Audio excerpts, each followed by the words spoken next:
It's been a while.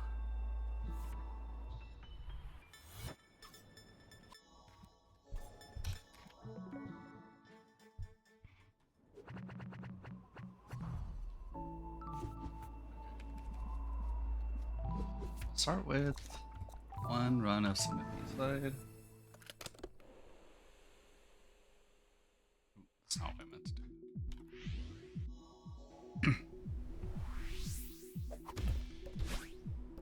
Oh my god. It's been so long.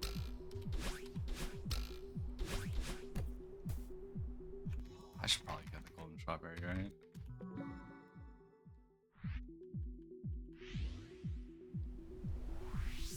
Okay.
Is there a more consistent way to do this?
I am better off starting today than I was the last time I played.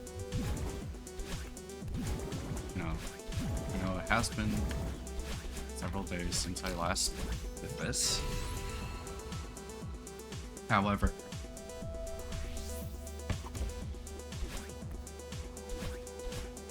it's not like I lost much progress that I cannot gain.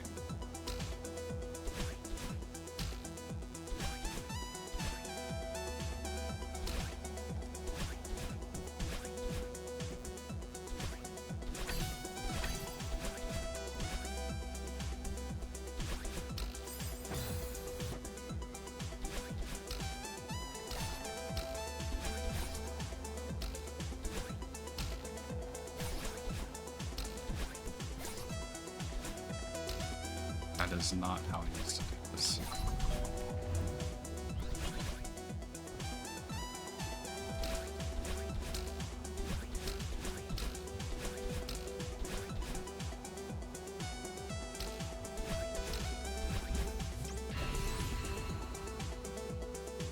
Okay, pretty clean Celestial Resort.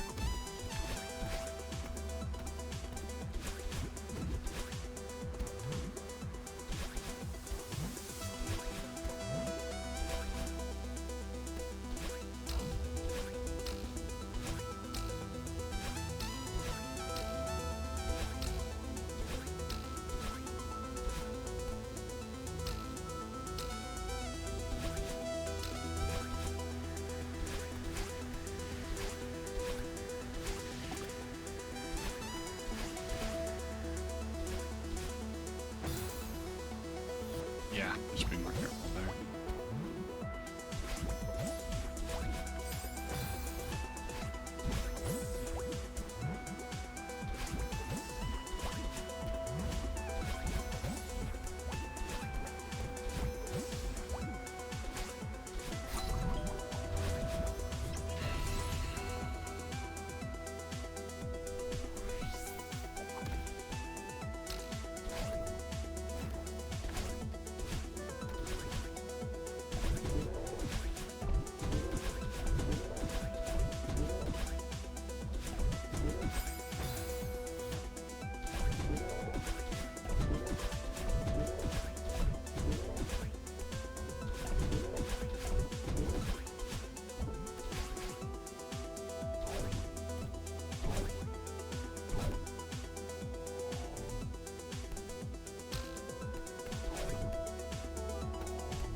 Let's see if I remember. We'll do the entire go of flags.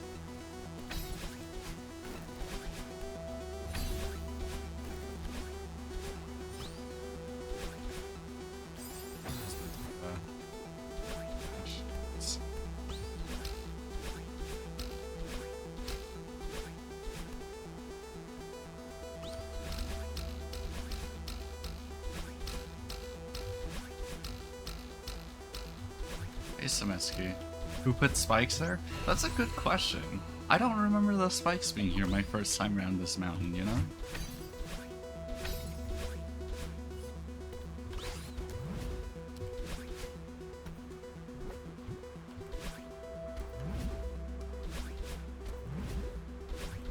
Kinda crazy. Like, it's so dangerous. You know how many people, like, walk on the top of this mountain? Putting spikes there is like, you're bound to get someone.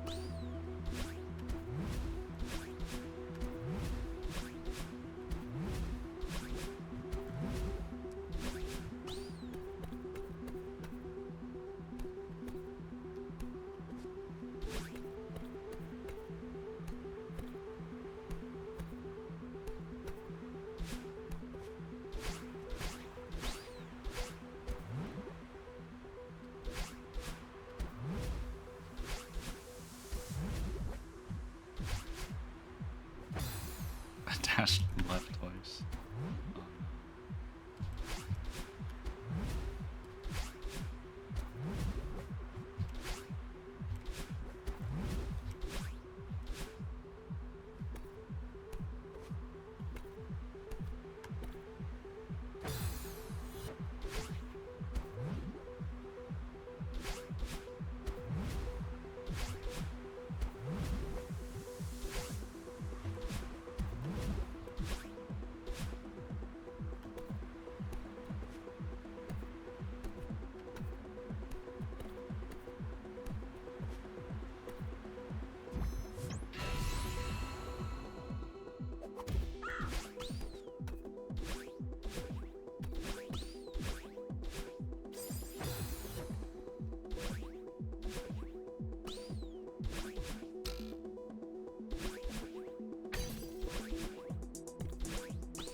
do.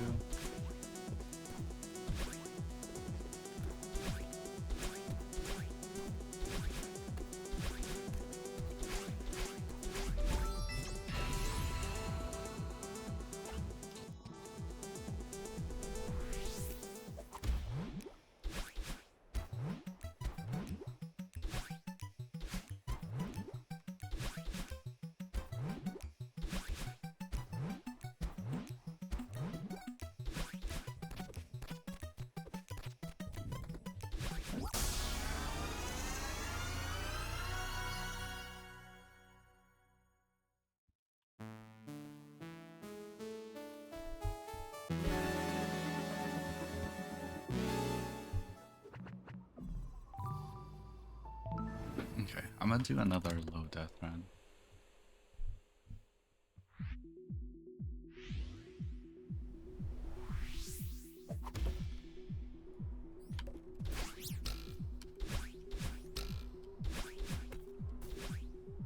Let's try to at least get 5 before moving on to something else.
Ah, shoot.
finally got punished for that again.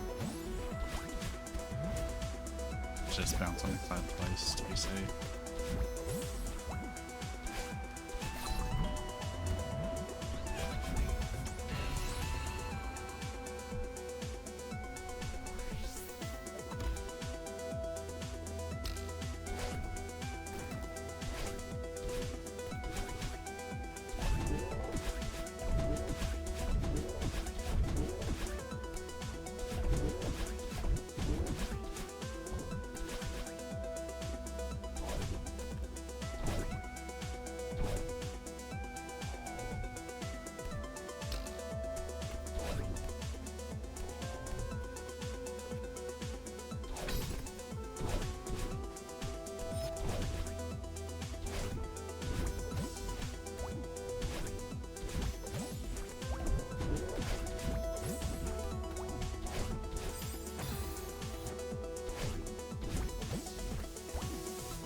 Okay, maybe I should just climb up.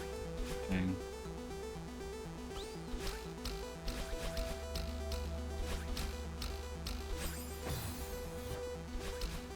How many these springs?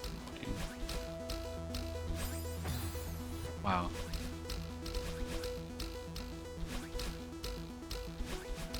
Dude.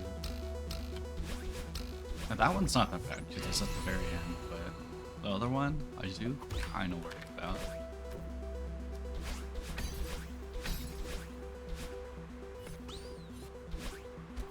Checkmate 13.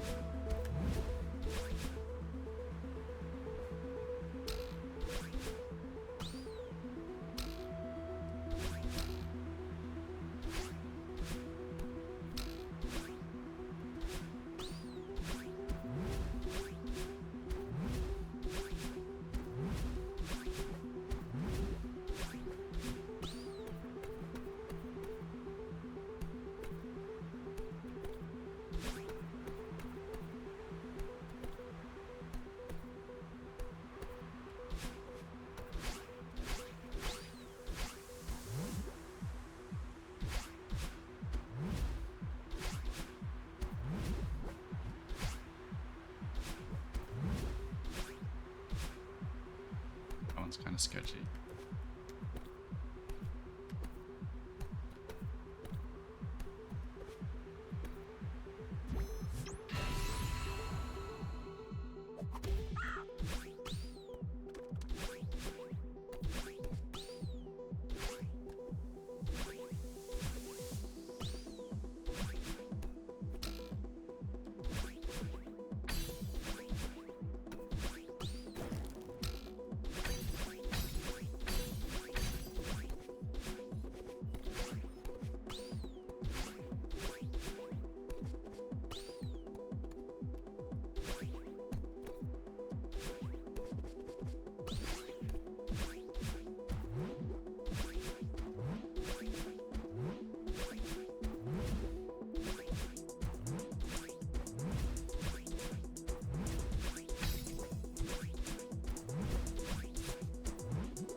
I mean, I'm happy if I do like the top black stat list. 'Cause that's kind of like what matters the most when it comes to getting the actual golden.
lock in. Alright. I try my best.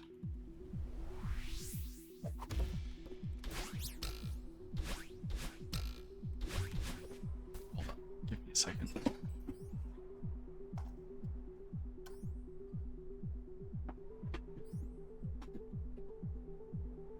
Just opening my blinds.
An uncomfortable position.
So distracting. Like, keep moving my feet around, and nothing feels right.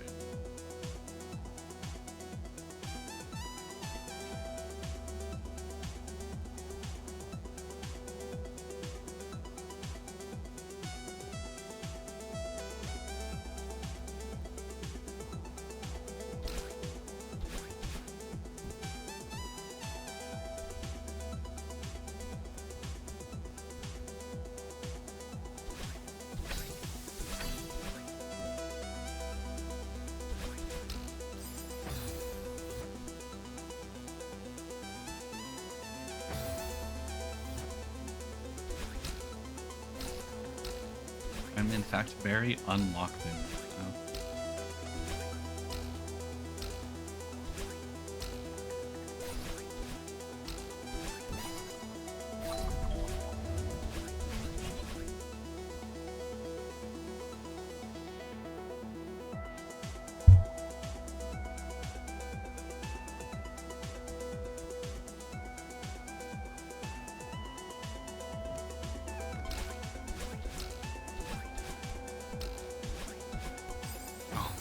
What? Grabbing the wall above the springs. Oh.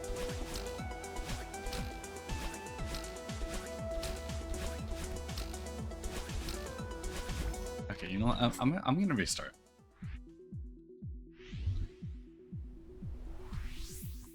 It was just like a really bad run all around.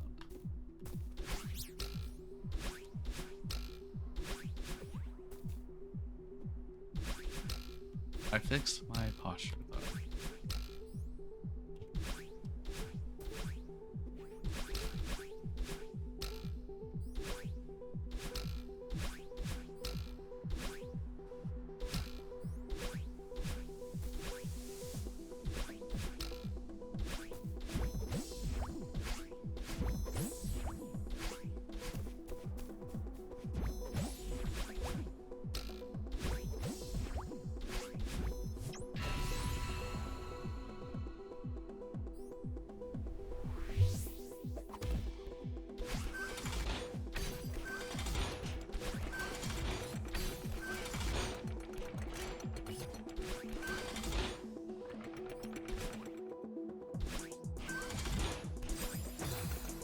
You know, I'm just gonna do raw golden attempts.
was weird.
Climbing up.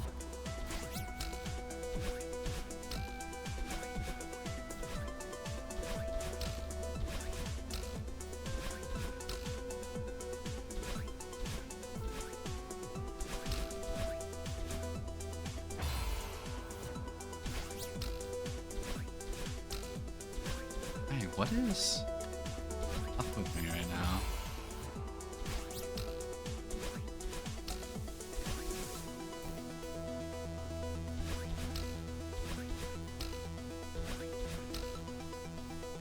I feel like everything is distracting.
Okay, double Nash. Getting back into it. I had taken about a week break from this challenge, so I'm a bit rusty, but yeah, I don't doubt that I can get back to where I was last week at the end of the stream.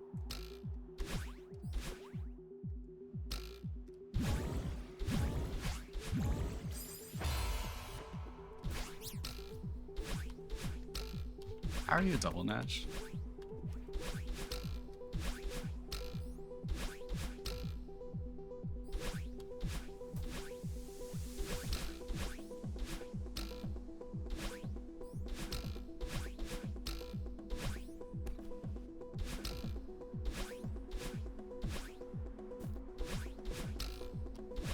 I mean, so far the runs here, like today, have been not as good as the ones at the end of last streams. Taking a small break from work, things going okay, but next month is looking slow, so I need to prep stuff for marketing. Ah, okay. Got it.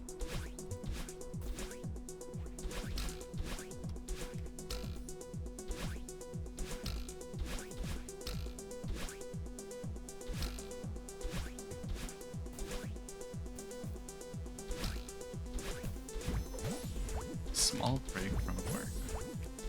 How's streams been going?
Not crap.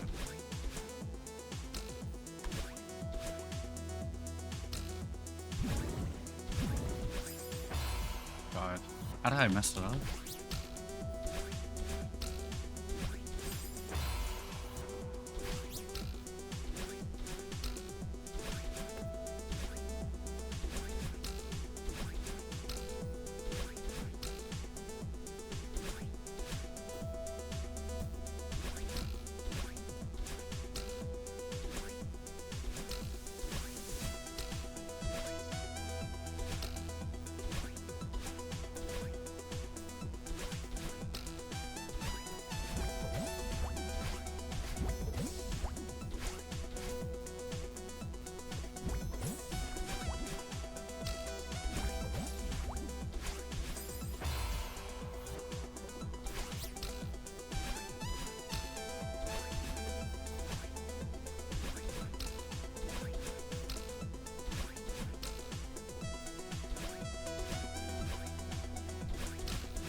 Okay, you know what? I am going to take a short break.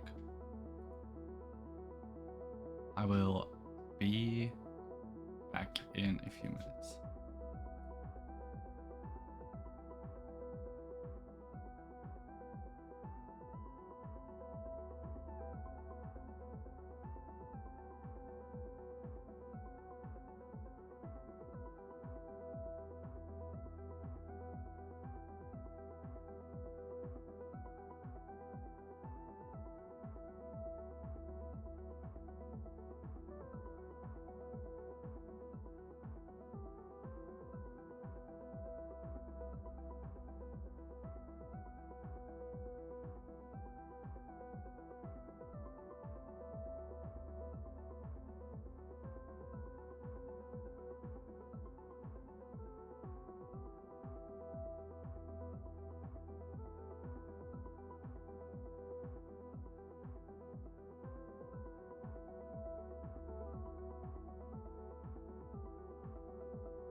I'm back. Let's hit a restart. Just so the timer's refreshed.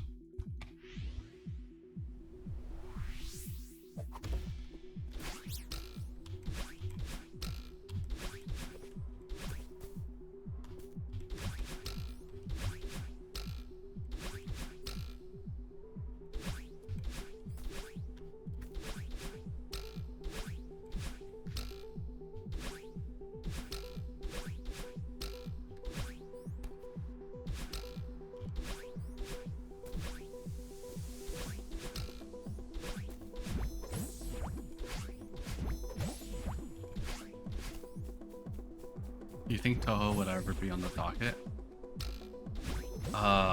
You mean like for games I'll play? Maybe. I do want to develop my bullet hell skills. It would be very different from like my Celeste and Raven Steel streams, because usually I just do hard challenges. But if I play Toho, it will be like, you know, kind of like starting from scratch when it comes to a skill set.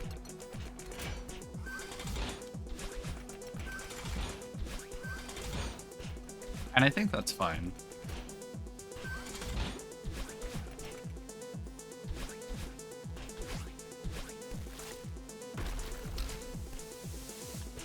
It'll just be a bit different. Oh, it's like RNS Trust. I believe so. Mino did take quite some inspiration from Toho.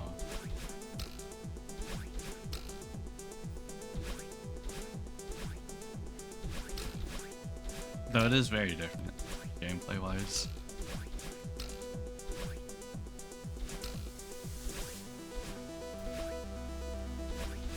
Like, even solo RNS has nothing on Toho.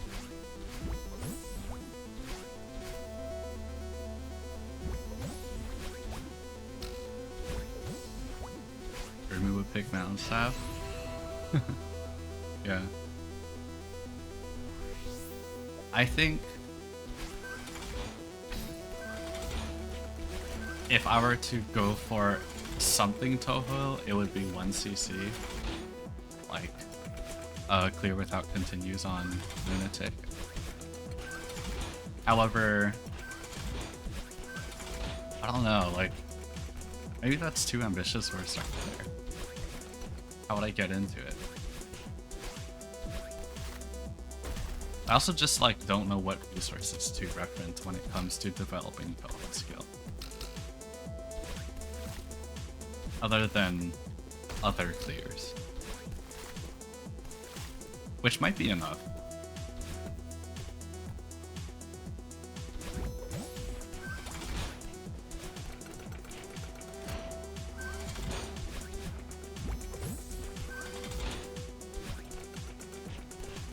Did that stop you in RNS? That did not stop me in RNS. But then again, in Toho you don't play as a bunny girl. At least, like, not most of the time. So, you know. You know, it didn't stop me in RNS, but RNS is a game I was just more motivated to play. There's probably guides out there. Yeah, I would bet.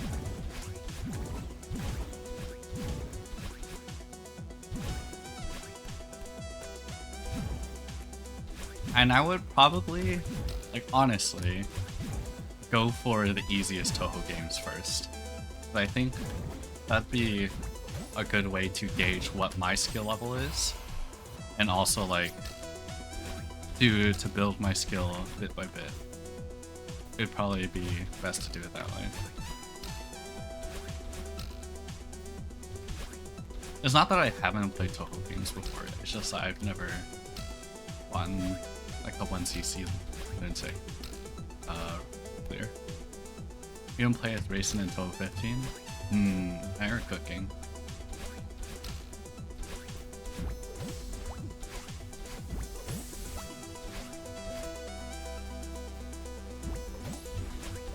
I mean, Double Nash, have you played any of like the mainline Toho games? I know you played several Toho fan games. Nope. I see. What the? I jumped too early, so my momentum even though I was not moving horizontally at the time when I jumped, the momentum carried over from the block. True Toho fans never play the games, yeah.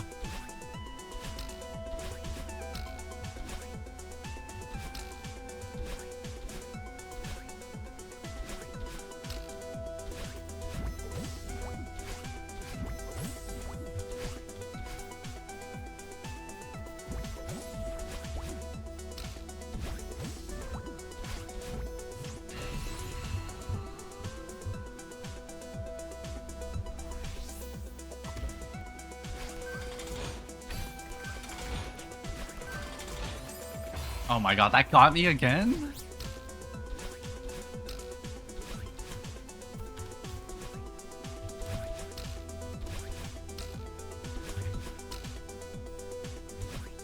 I've seen some of the patterns and they look visually interesting. I wonder if they thought about attacks as storytelling. Has Zoom thought about attacks as storytelling? I don't know. I'm not that familiar with Toho's story. Like, I've only consumed fan content. So I don't know how much of a role storytelling plays within Toho. Right? Obviously story is present within every game, but like overarching or like, you know, like how much effort is put into the storytelling in Toho? And I feel like with a franchise that long, I think it's just bound to be the case that storytelling is not like the main focus of the game. Yeah, I'm aware that it has a quite a large world, but that doesn't necessitate for that doesn't mean there is a good narrative behind it, like per game.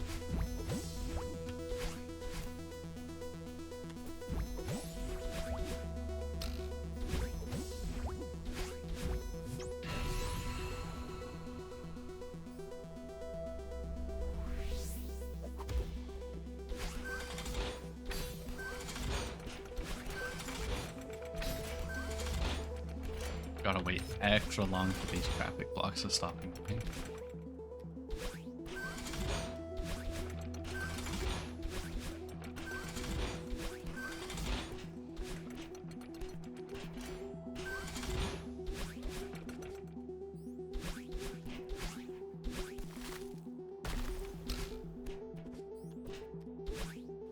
Like, Toho is very well known for being what it is gameplay wise, you know? And its character designs are iconic. But its stories is something I've not heard much about.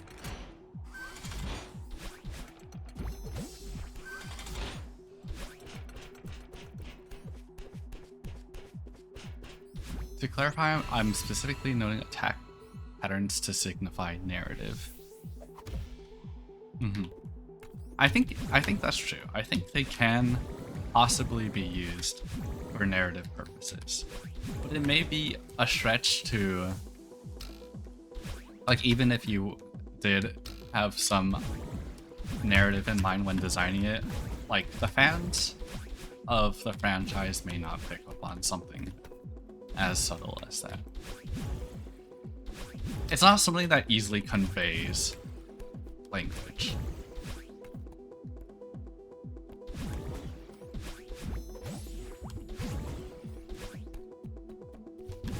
Or maybe it can be.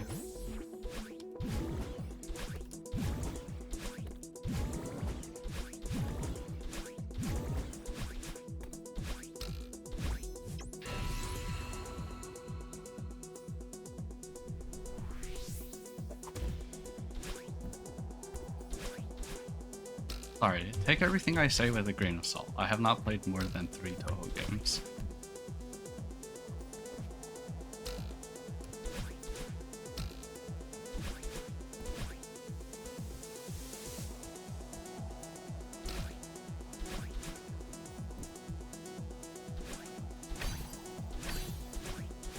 I played the Toho fighting games, or like some of them.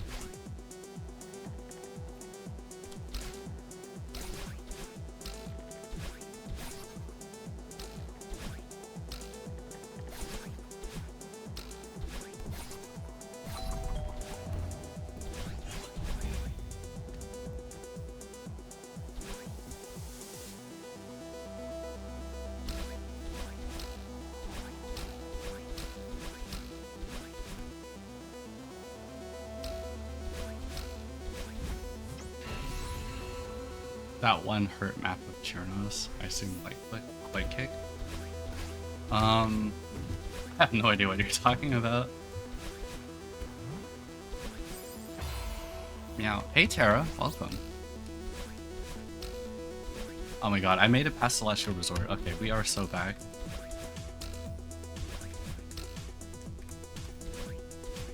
Oh god. Semetsky is a dog.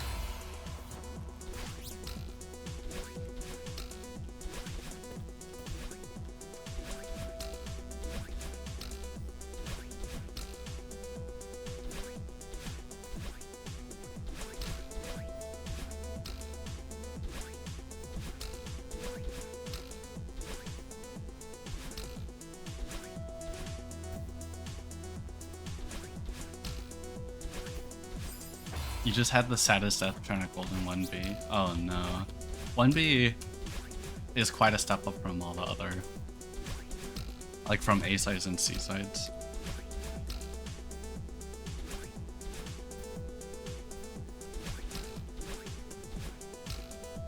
Double Nash, what media did you just share in the chat?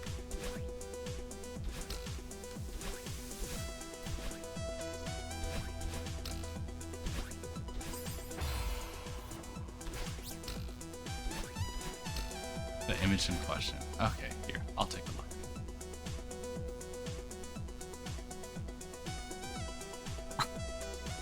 Fascinating.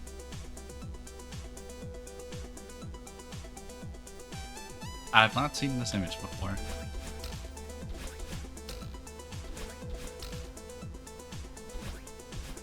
Got to the music block room, then my brain ceased to exist and dashed straight off a cliff. Oh no. That sounds tough. Dying in the cassette room is one of the saddest things possible.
I personally find the Toho fighting games easier than the bullet hell games.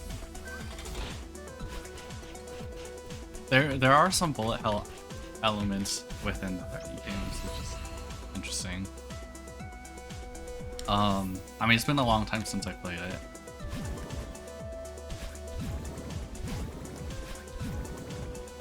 I have more experience with fighting games than bullet hell games, or at least at the time I played it.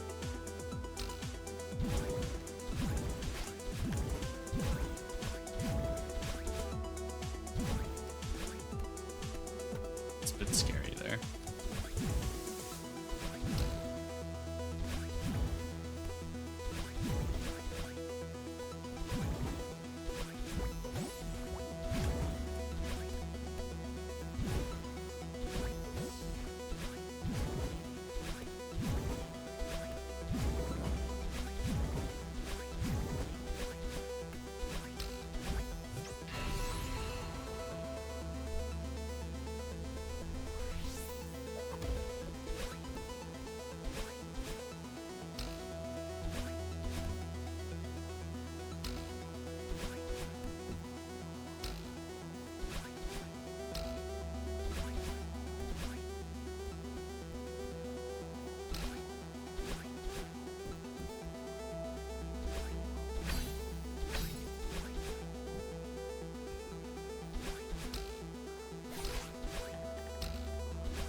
Alright. And golden to 4. I don't even remember what I died to last time.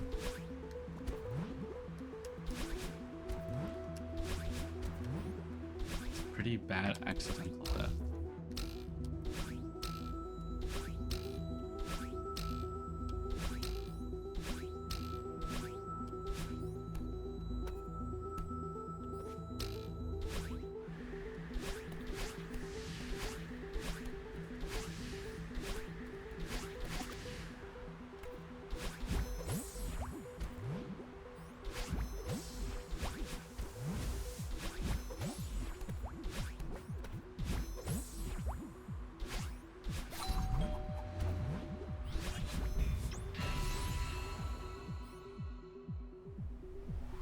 Temple.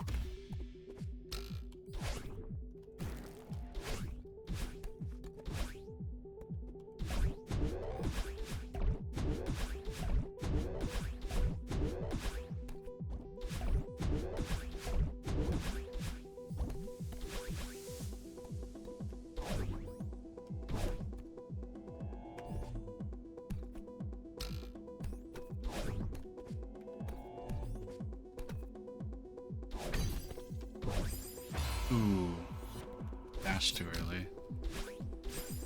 Okay, well that's a new record for today.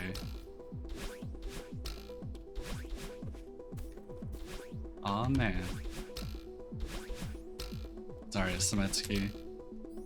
The next run makes it far, I believe. Rusty. Yes, I am rusty.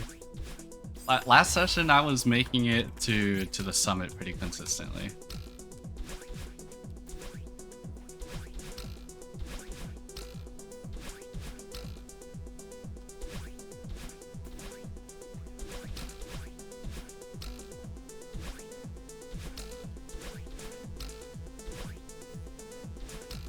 Thinking about Toho again, I think I would want to improve my rhythm game skills before playing more bullet hell games.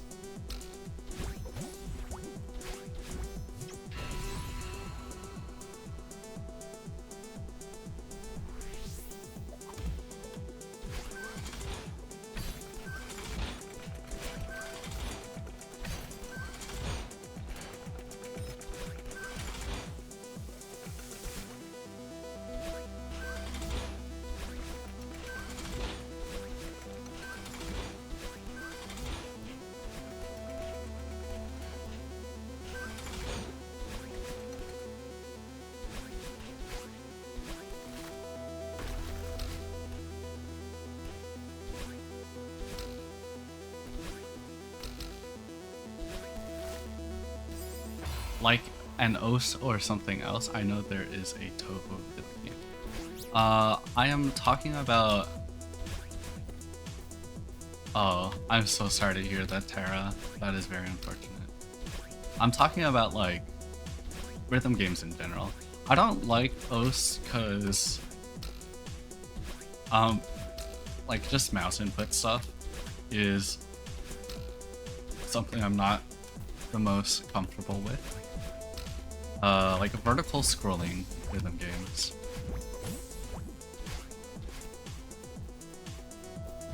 Or, I mean, I recently played Rhythm Doctor, or a bit of it.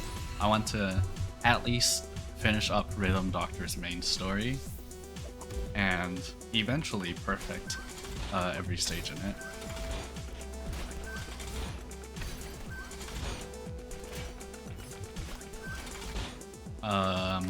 Playing a lot of Vivid Stasis recently.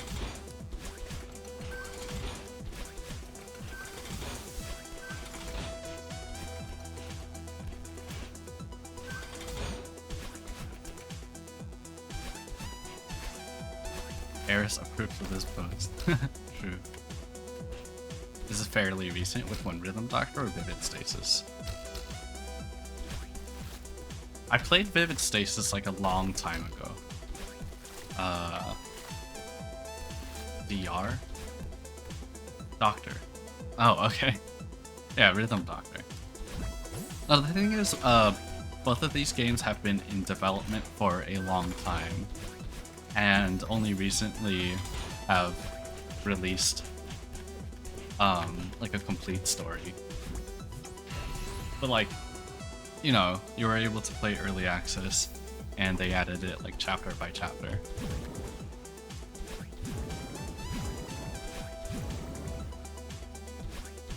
I've been holding off on playing Rhythm Doctor because of that.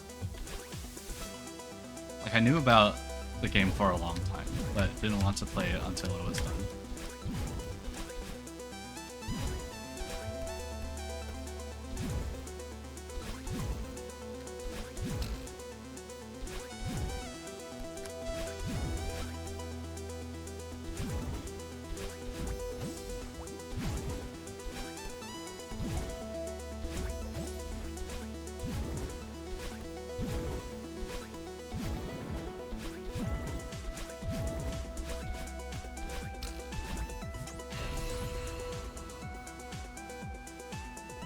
I also did update my Minecraft world to the newest version.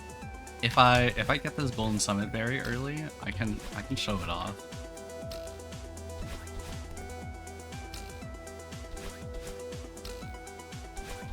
Because my plan is to play some Minecraft. Oh, fun. Minecraft will be like my chill game between these rough challenges, so I think I should get more comfortable showing off my Minecraft world.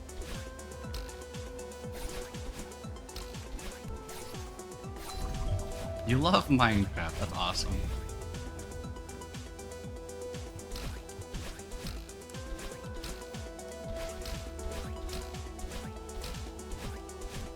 However, I am aware my Minecraft playstyle is very peculiar. You know, most people don't play Minecraft in a technical sense.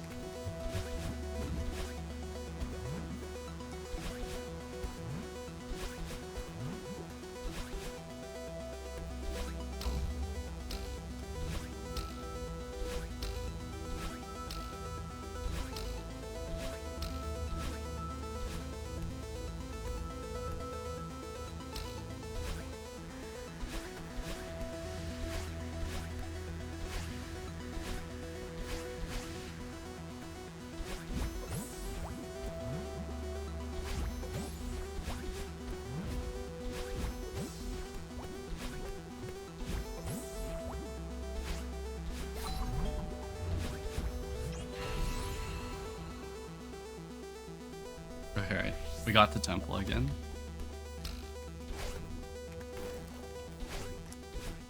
Do you believe Minecraft was once the forefront of putting crafting in video games? I could believe that, yeah. I wasn't very familiar with crafting systems before Minecraft. Like, I haven't played many survival games before Minecraft either.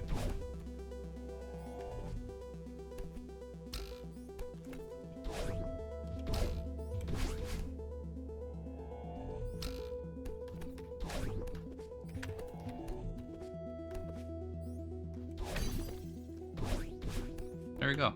I did it. RNS is a survival game. Not in the same sense. I mean, like, open world survival. Like, what other games existed before Minecraft of that genre?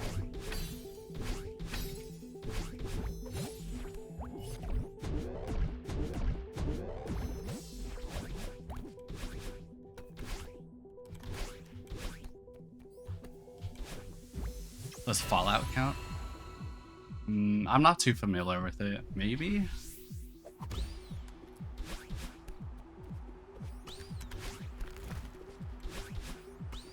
You'd have to ask someone who actually plays Fallout. The point is, like, even if it did exist, I probably wasn't aware of it as a kid. Like, Minecraft is a fairly, not just accessible, but like family-friendly game.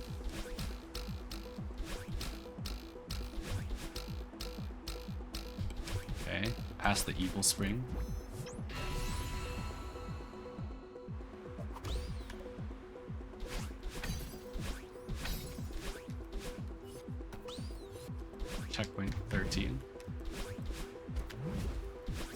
Oh, I should have waited.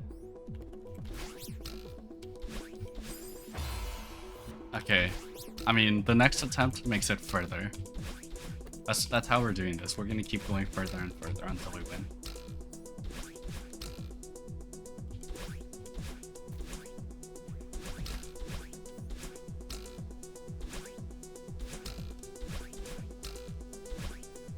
Checkpoint 13. Oh my god. I mean, if there was any checkpoint. Like, I'm glad it wasn't checkpoint 14, you know?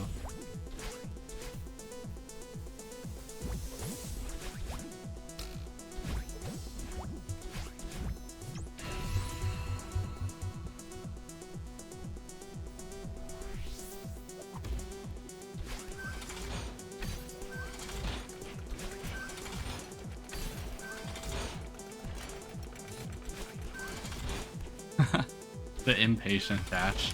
It paid off that time. I'm not gonna do it again though.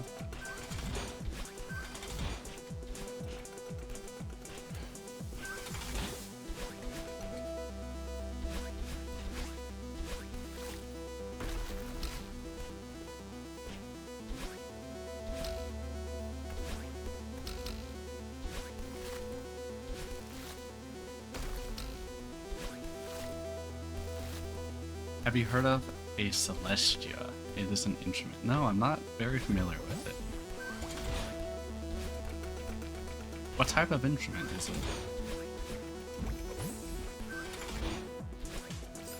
I assume you bring it up because I'm playing Celeste.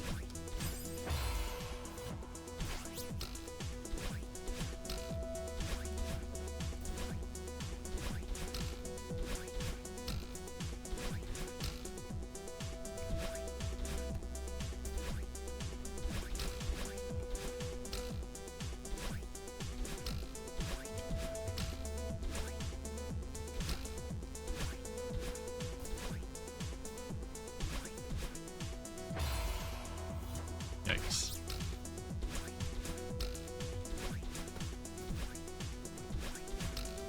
It's a piano that sounds like a music box. Ooh, that sounds nice. I'll look into it some more. I do like music boxes. Or at least like the sound of them.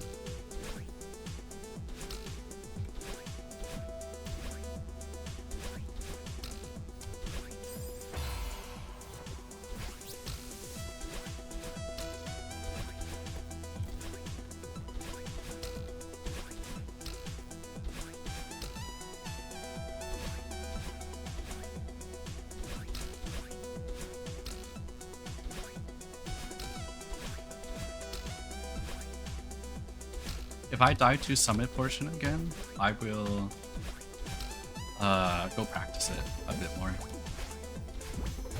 Or maybe I should just practice it now. I'll practice it after my next golden death. How about that? Celeste. Ah.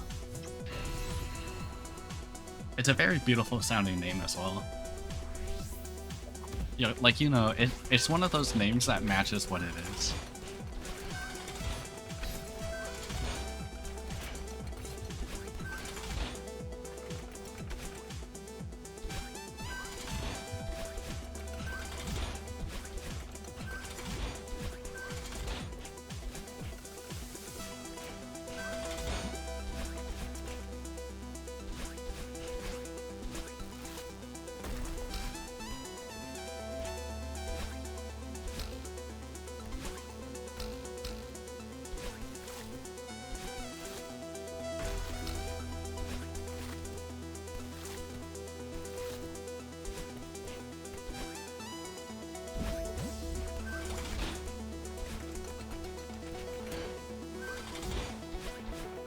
Is this game in a post-apocalypse? No. Celeste? Celeste takes place in modern world.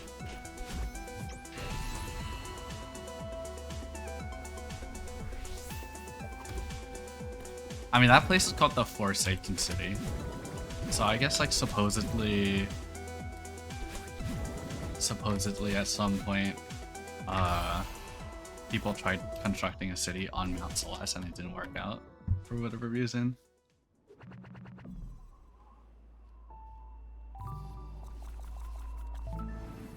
This is just what New York looks like. True.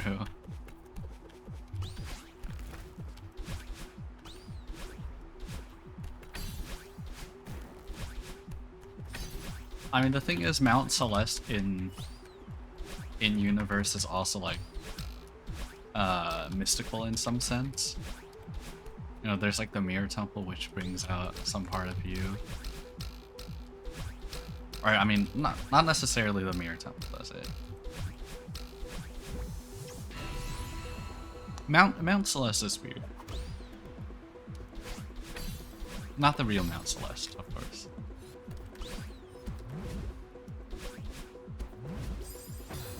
Alright, flag 13.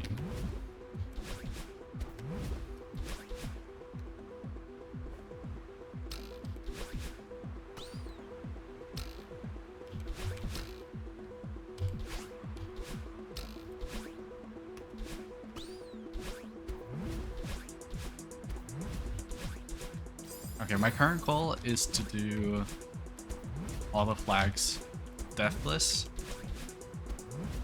and then do it again. Let's do it multiple times. In a row, I mean.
Meant to dash up there.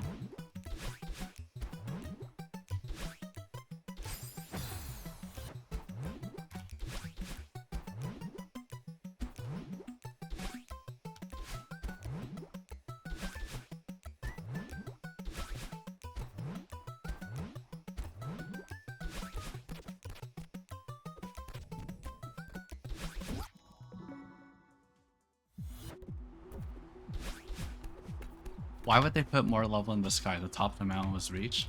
It's because it's the B-side. In the main story, the story ends at the flag at the top of the mountain. But B-sides always have like the extra room at the end.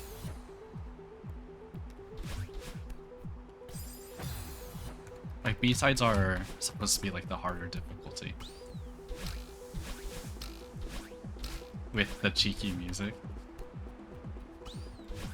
I mean, they have that type of music at in every cassette room.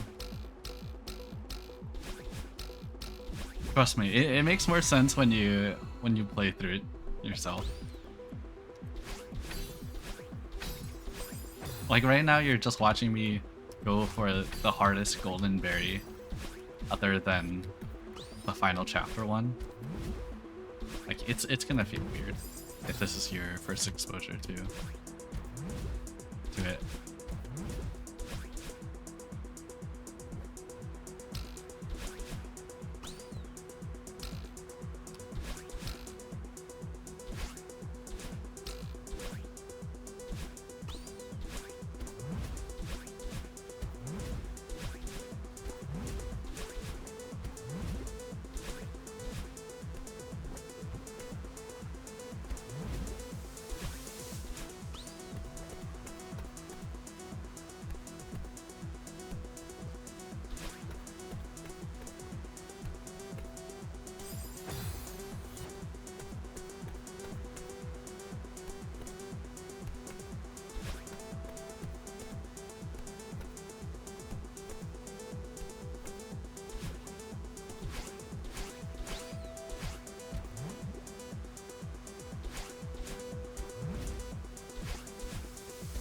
great exposures can novel conclusions.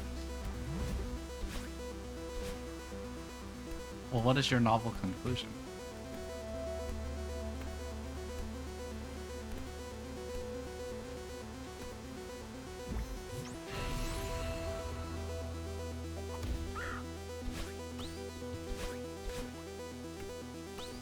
They don't know what mountain climbing is? Well, yeah, I mean, the gameplay itself isn't very accurate to mountain climbing. It's more like a metaphor.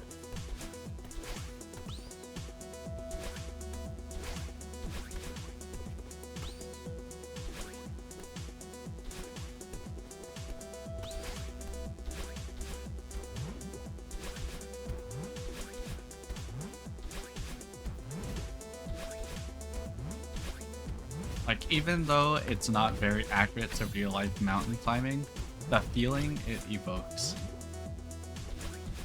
is similar, you know?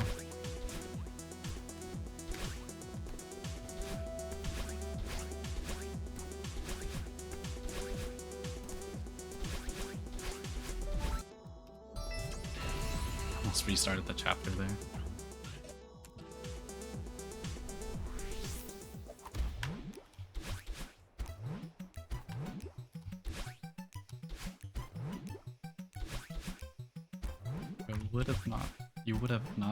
You would not have gotten that from the beginning. I see.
Jumped early.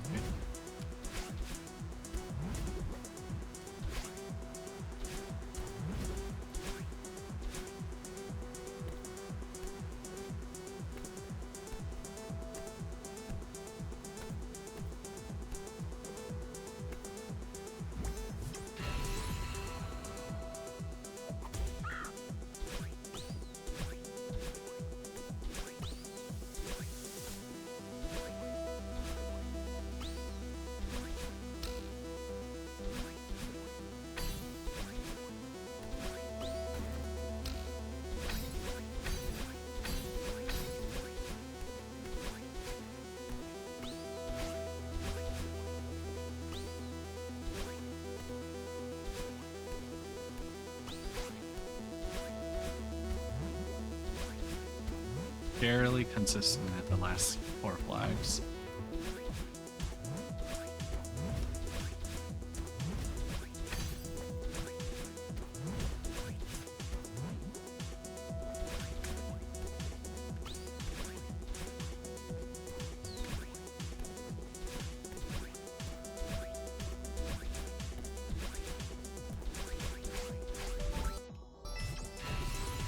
Let's do it again.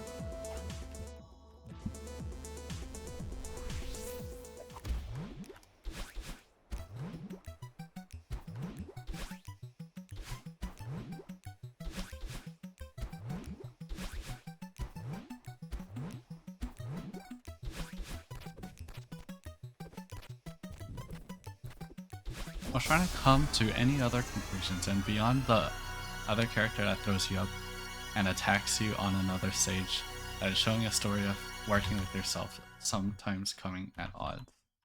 Yeah. I mean, like, throughout the entire,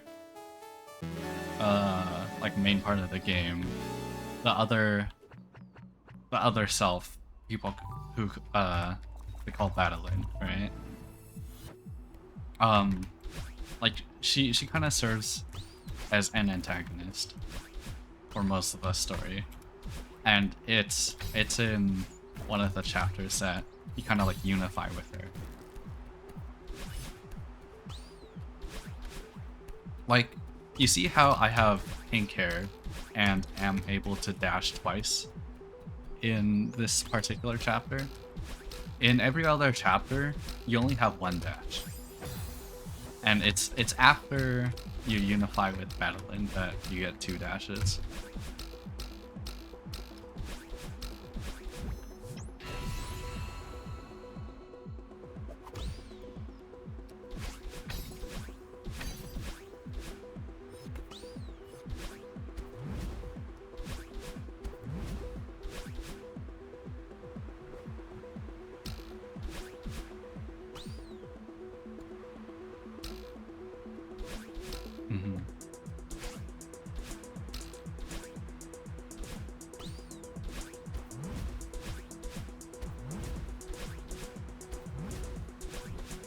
Yeah, it's not like there was some inciting incident that, like, forces you to separate from her. It's more like it always was that way, and it's, like, about becoming one with yourself.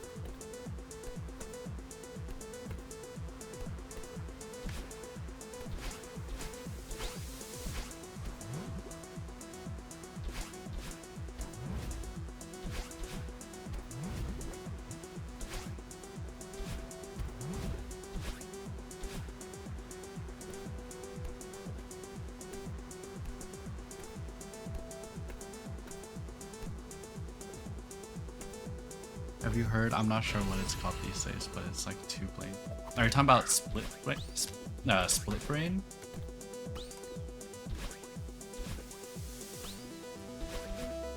Why don't you explain to me what you are talking about?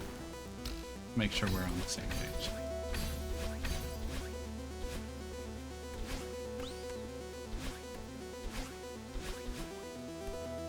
I mean, the story of Celeste isn't supposed to be, or like not necessarily like a physical struggle.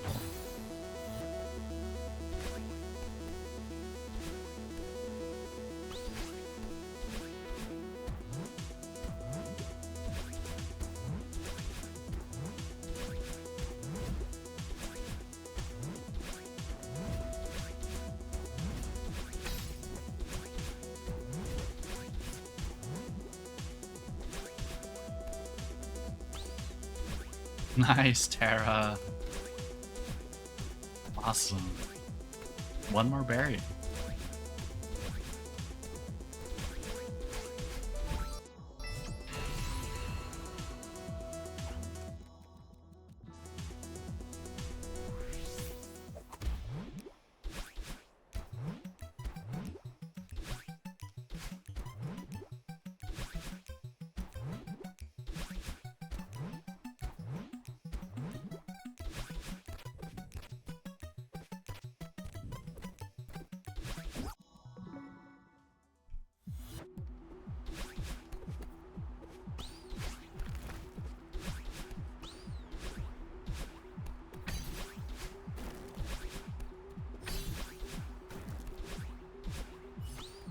Chapter 1 and 2. Nice.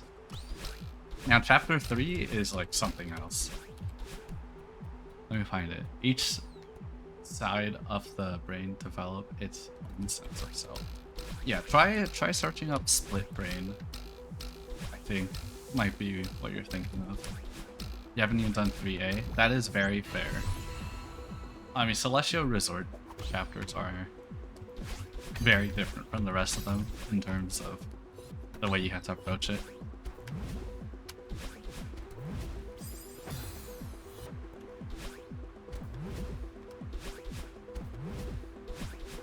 The cycles make me sad. Yeah. Cycles are tough. But the thing is, like, if you do find lineups and like cycles, it isn't that bad. No. All of Celeste can be done consistently because it's like deterministic. And I'm glad that's the way it is.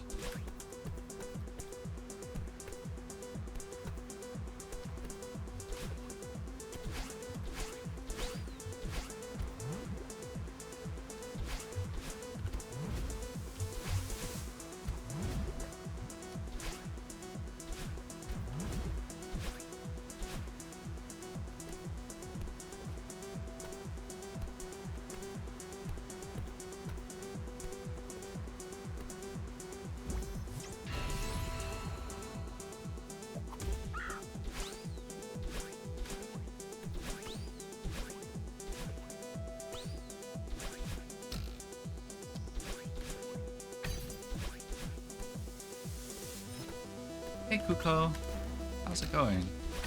I know it's been a week since I last streamed, so I'm just trying to get back into Summit B-side. I did make it to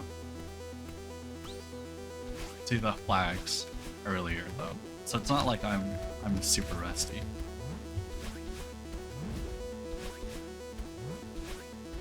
And now I'm just practicing the flags on their own. Yeah, just say. Thinking of doing 5B next. There are definitely easier options, but it seems fun. Yeah, just choose what is the most fun to you, honestly. 5B is fun. I personally found 4B to be one of the most fun stages, but yeah, I don't think I've even tried 5B yet.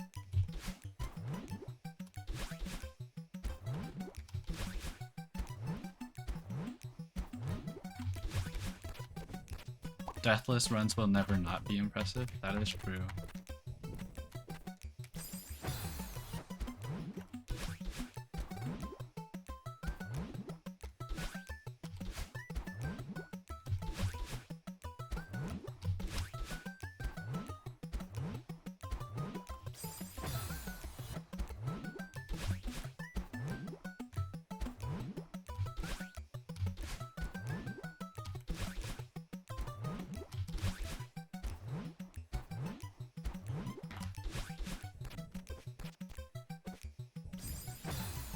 What am I doing?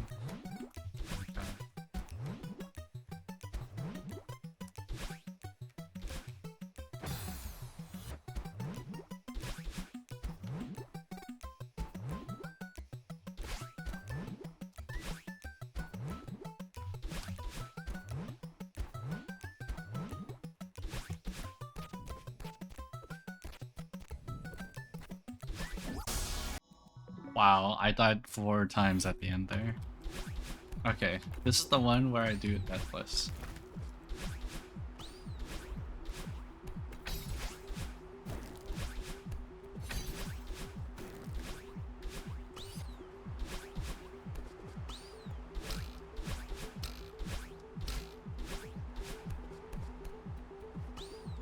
I should not jump there.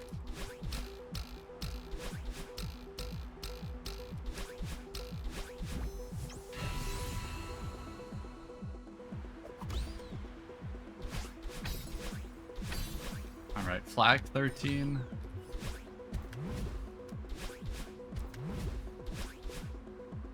Done.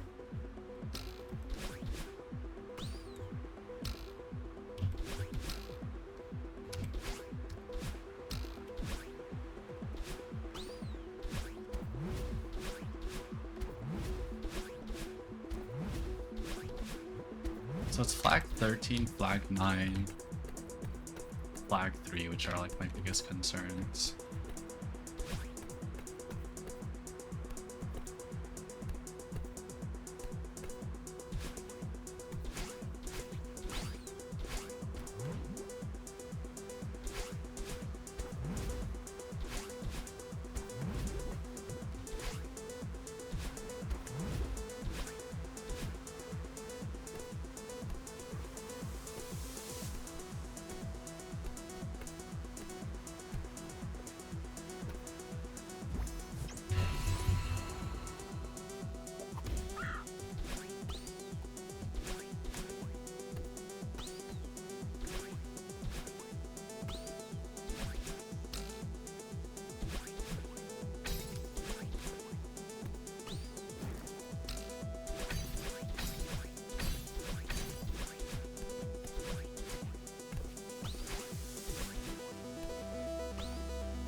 Oh, I thought I had to abort there. Okay, and then flag 2.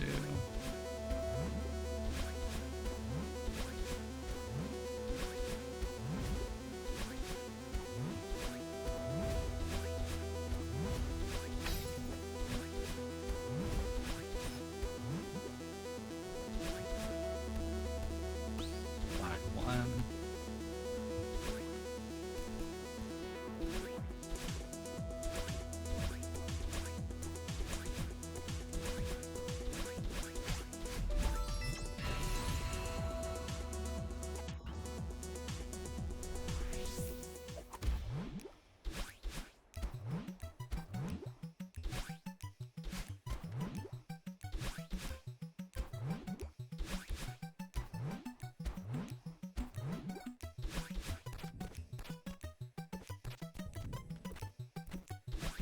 There you go. Deathless. Let's do it twice in a row. You're over 100 hours on your save now. That's amazing.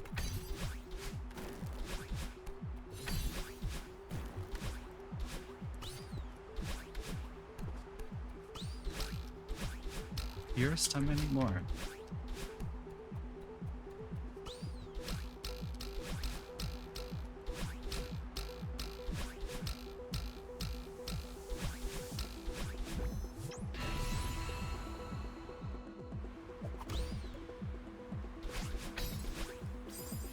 Ooh, okay. I went too far to the left there, so I lost a lot of height.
Alright, flag 9 done.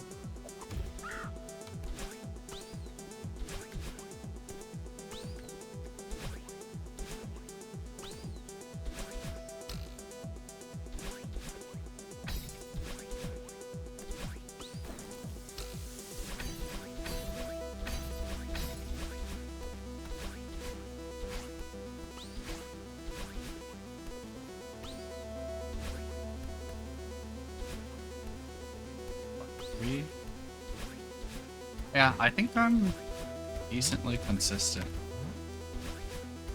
I mean, my only mistake so far was on which flag was it? I didn't remember the number. Just going too far to the left.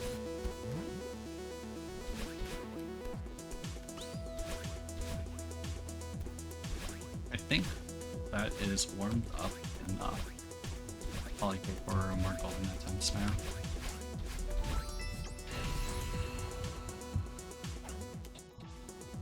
Of course, after the set room.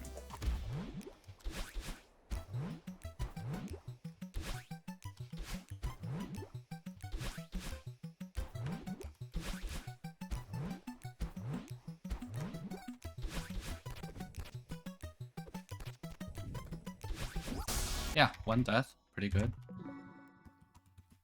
I think I'm ready. No more running.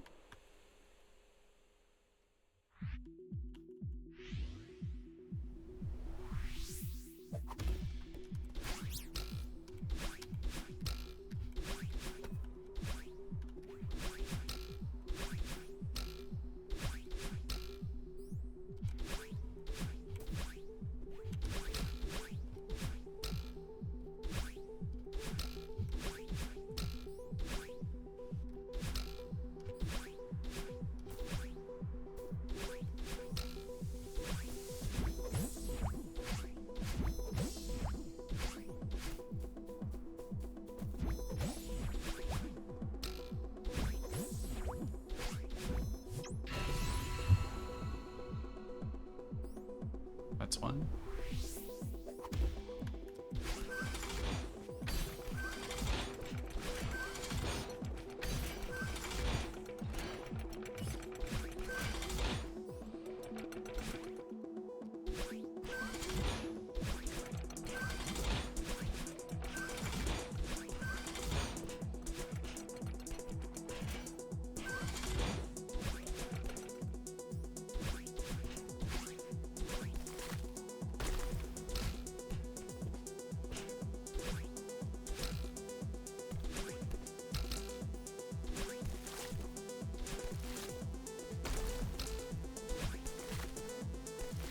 Double Nash, I will read your message after this attempt.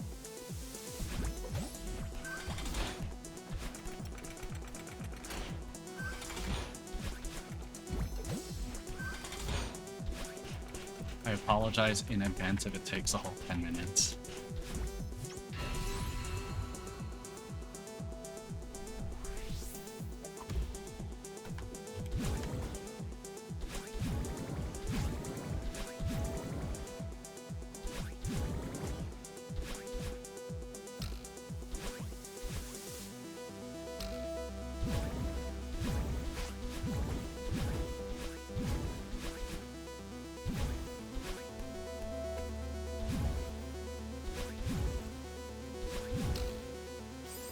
Oops.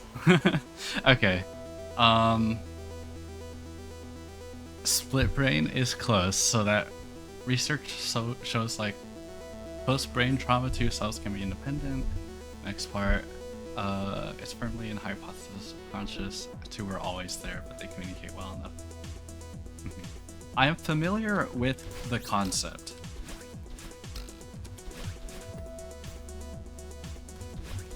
But yeah, I don't think that is what the story of Celeste is about.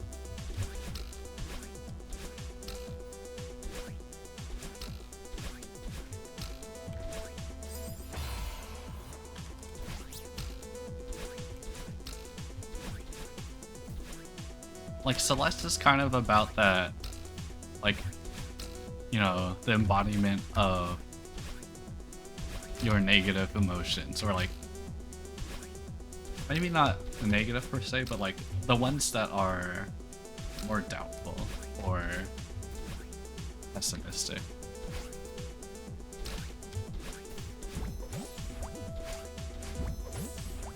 Maybe these aren't the right words.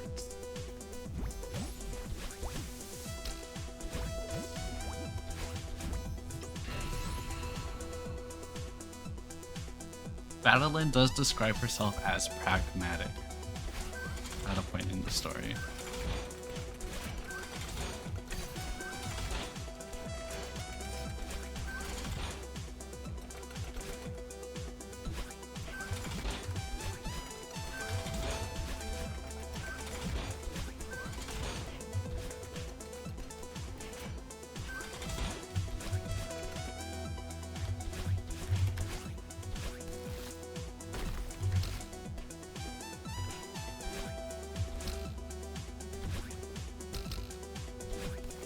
Oh, is it trauma?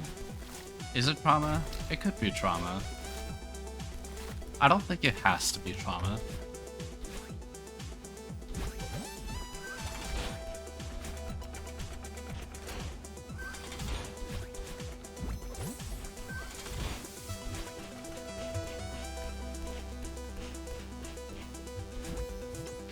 Like, it could be... I mean, anxiety is present within the story, right?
Ooh, I waited too long.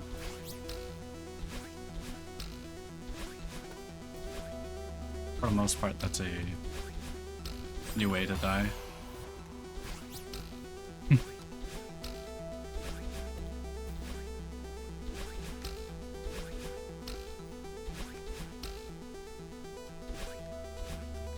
It's alright. We'll get right back on it.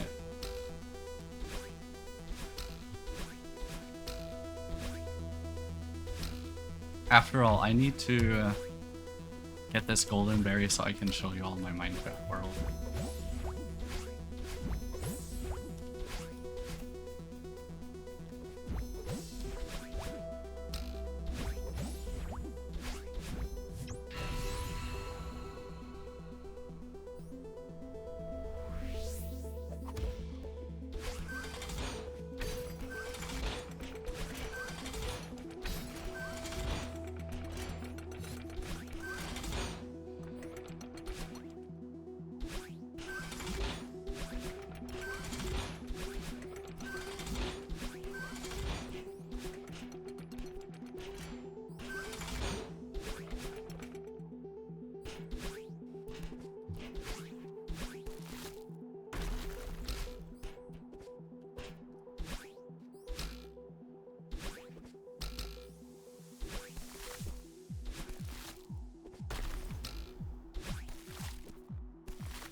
Nash says, I think the game does a good job in breaking everything up into smaller tasks and it doesn't seem that mentally fatiguing. That could be your built up reserves. No, I think you're right. Like Celeste is meant to be a game you can easily retry over and over again, right? The rooms are meant to be small and the checkpoints are every room, right?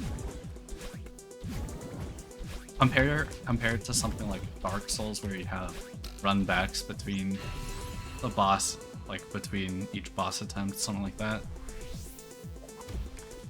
Like, it leads to a much more encouraging experience. You know, compare it to, you know, we brought this up before, like getting over it, where failing means you have to restart everything.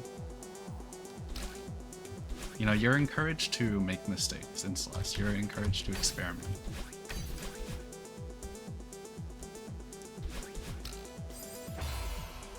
Okay, there. I'm trying to think what messed up my time there, right? Because I tried going for the dashes as soon as I entered the room. Did I make too big of a jump? I think that could have been it. Like not dashing. 'Cause that's what I usually do. I just enter the room, dash right, dash up.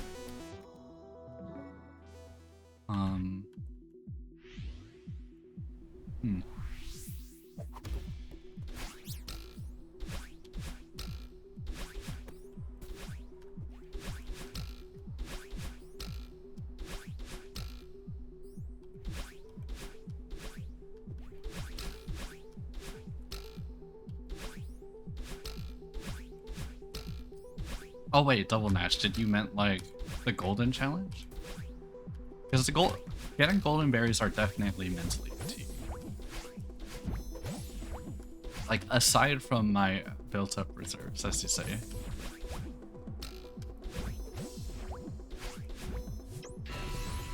Then again, if I could play Rabbit and Steel for 80 something hours to get a single clear, getting a golden strawberry for how many hours isn't like much more difficult. This is the final test type thing. Yeah. Oh, okay.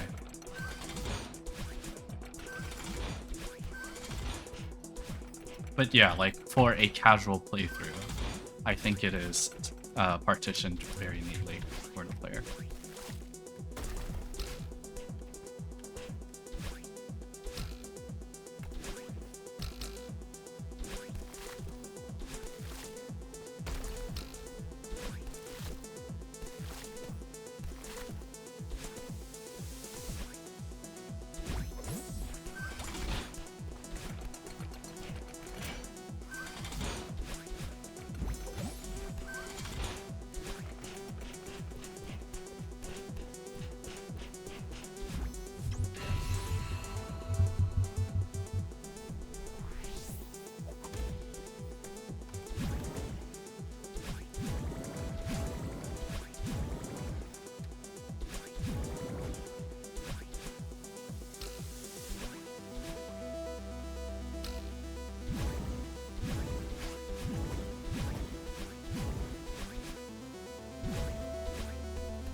Hey JP Lover, thank you. Just back at it again with the summit.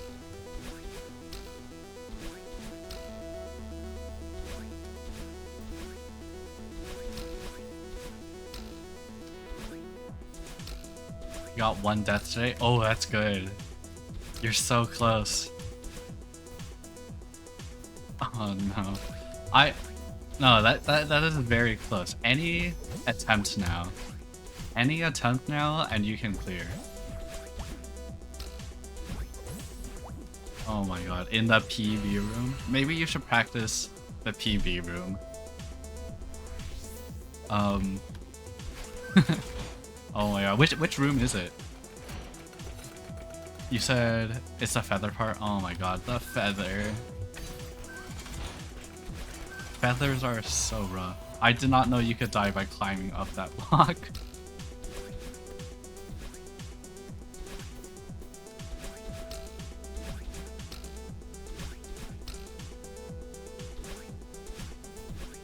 Yeah, that is very unfortunate though.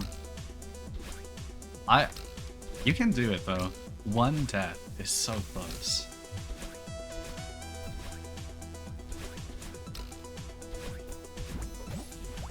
It's always that last step. Like just getting rid of that one death and then you get the golden strawberry. But it's like for some reason that one death is so much harder to get rid of than all the other ones.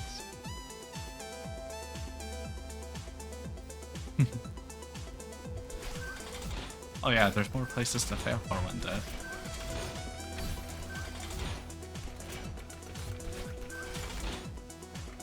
But you know what I mean.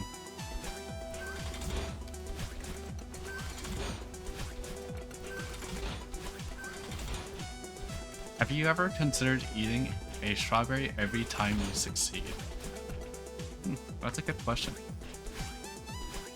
Get the taste of victory. Yeah, maybe doing that will give me like the positive stimulus I need for that motivation. That sounds like a very fun thing to do. I do like strawberries.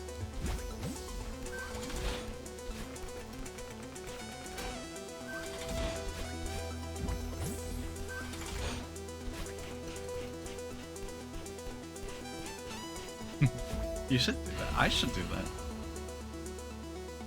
Though, I don't know.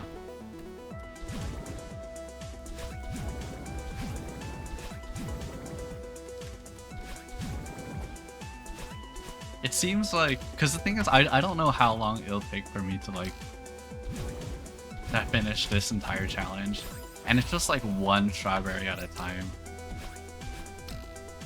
I can't just buy a pack of strawberries and eat only one, and then what if I take weeks to get the next one, you know?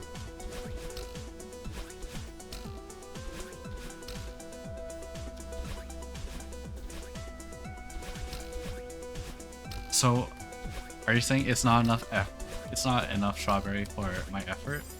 No, I'm just saying practically, I feel like a bunch of strawberries are going to waste unless I eat a whole pack of strawberries every strawberry I get in game.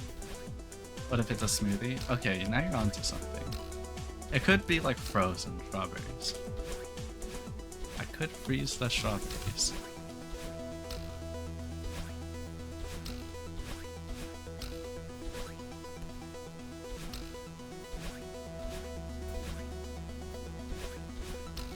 Double Nash, you don't mean like a single smoothie or a single strawberry turned into a smoothie, right?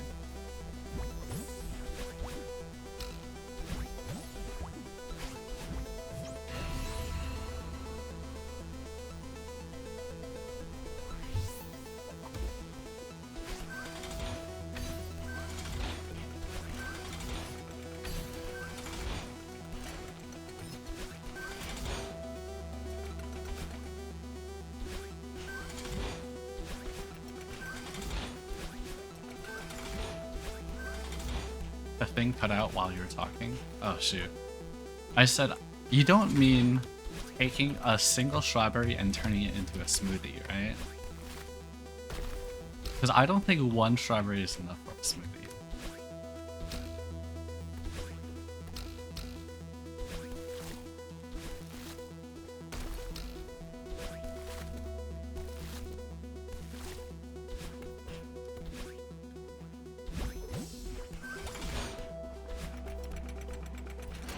At least a handful. Okay, okay. What if I prepare a strawberry smoothie beforehand and only take like a single sip every time I win? Hey Lumi, welcome. Back at the summit.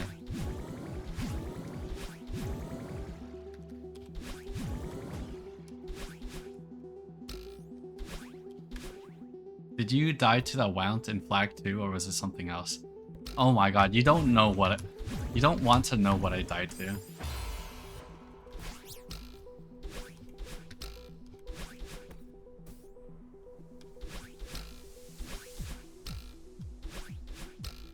I did not even die to Flag 2 like obstacle.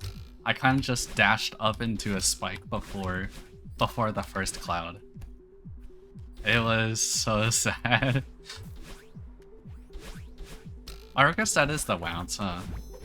The thing is, normally I do a wave dash onto that thing, and then I skip the wall bounce.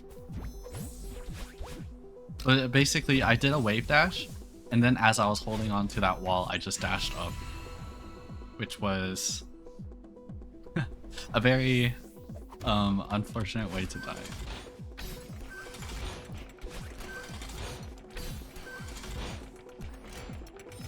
But it's okay. I will be back there soon. But yeah, the thing is, I never died to Flag 2 in practice. That was just such a dumb way to die.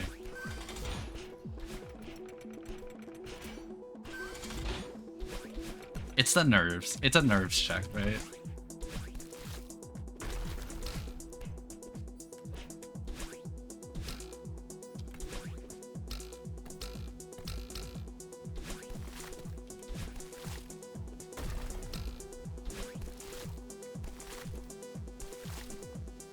You skip them with corner jumps and stuff?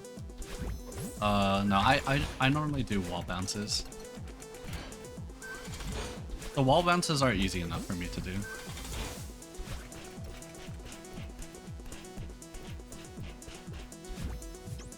Or, I mean, what is no draft? I'm not very familiar with such naming. In terms of flags, of course. I can figure that you mean an area with no draft.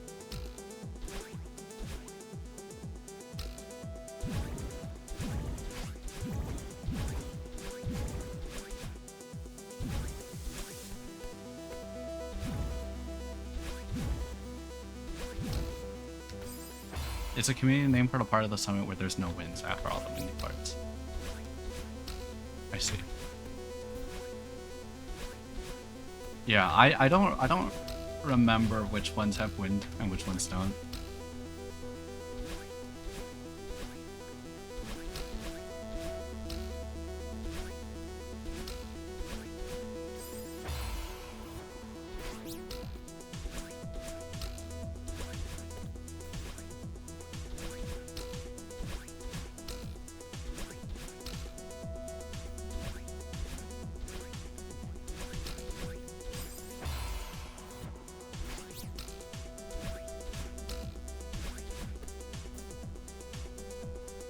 Downwind, upwind, downwind. I see.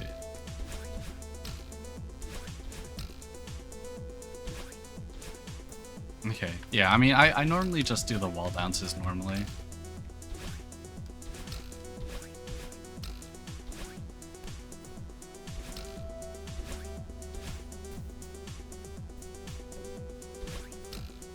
Going for the corner jumps kind of scares me.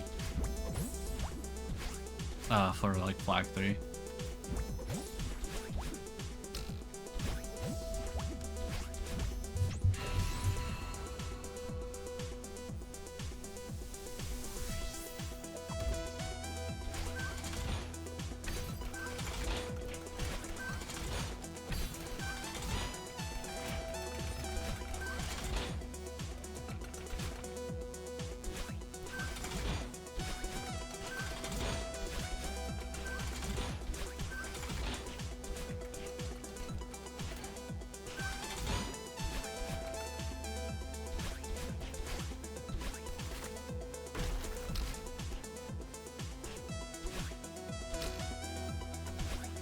A lot of people set up a corner jump by doing a tiny climb jump.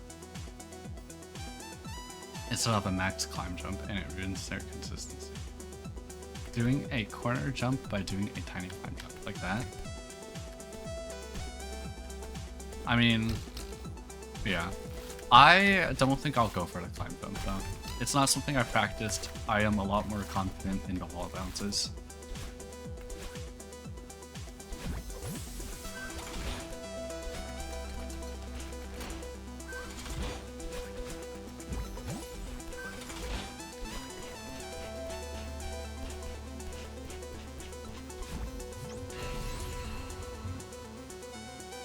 You don't have to. It's fine.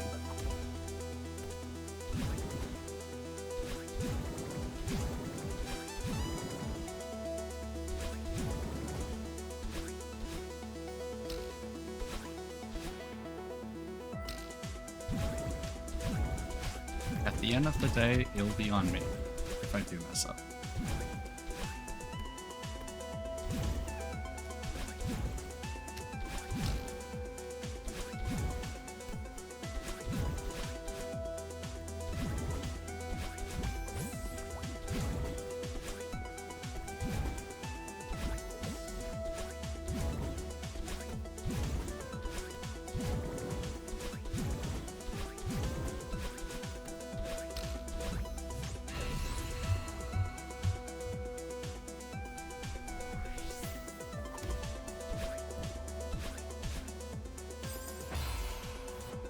How did I dash up?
bad cloud jump.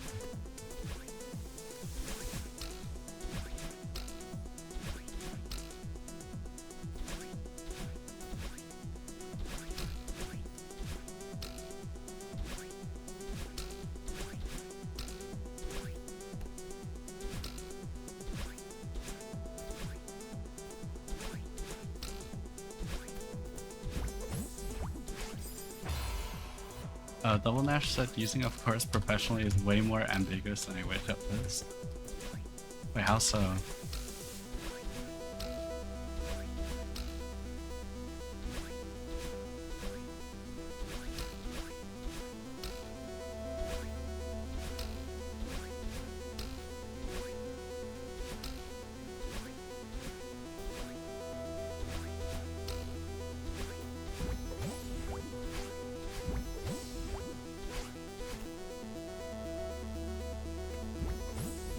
Get this to you tomorrow, of course. Yeah, I mean, I'd like to opt for more detailed responses whenever possible.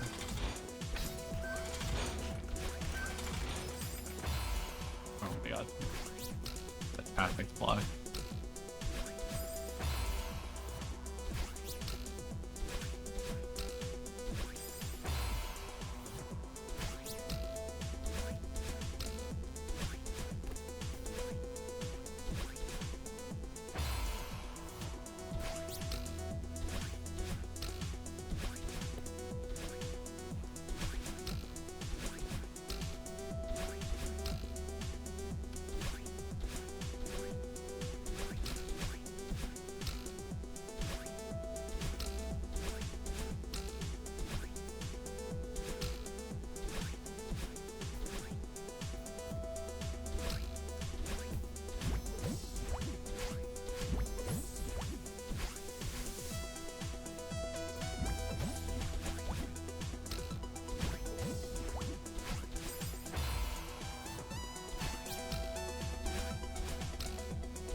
I need cooldown.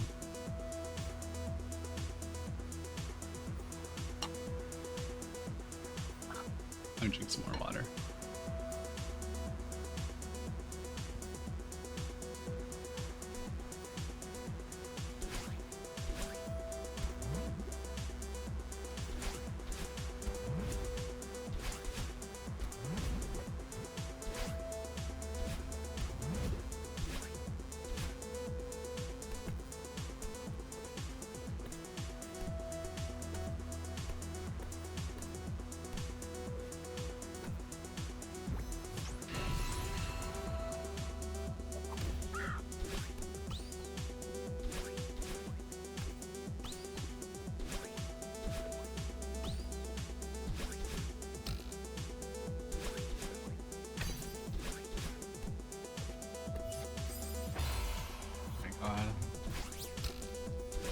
Try to save that.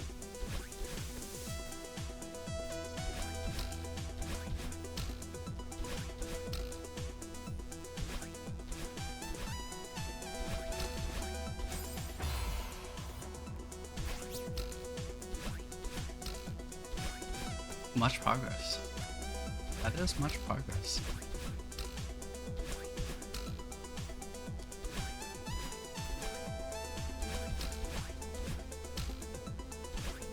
I can hear my heart beating very loudly. Oh my god.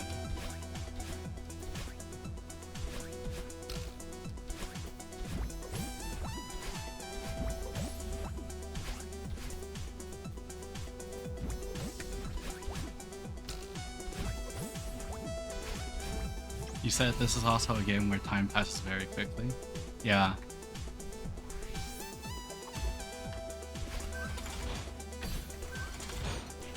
I mean, because of the... No, it's fine, but like, it's easy to throw yourself back in, like, right into it. So, I think, like, time passing very quickly is a result of that.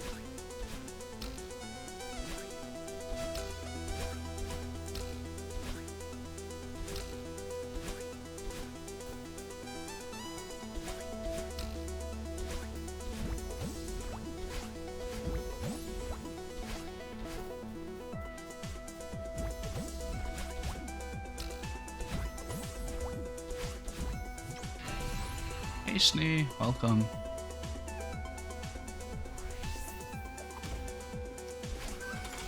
We just had a flag 7 death.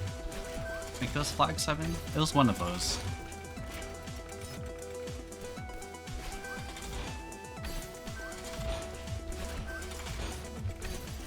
Oh my god, my heart is still beating.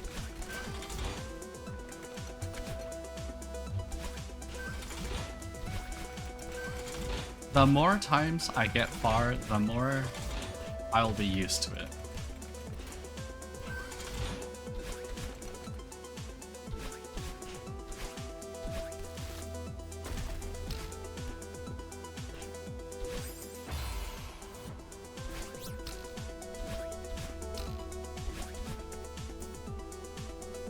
How do you deal with the mental stress when it comes to doing these types of challenges?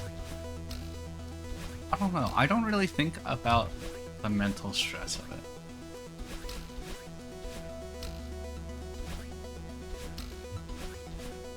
I guess it kind of is like a resilience thing. Like, the more of these type of challenges you do, the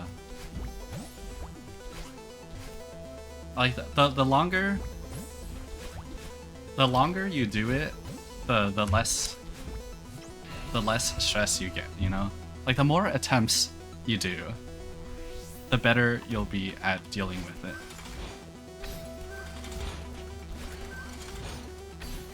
And of course, like right now, when I get far with this golden berry, of course I'm gonna get nervous, right? But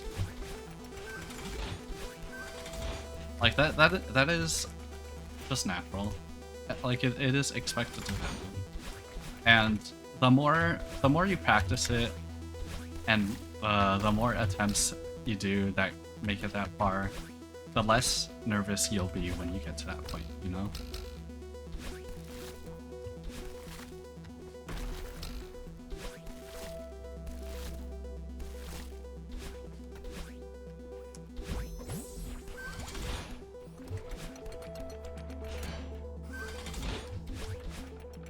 Obviously, like when it comes to Rabbit and Steel, I definitely worked my way up to finish BBQ, right?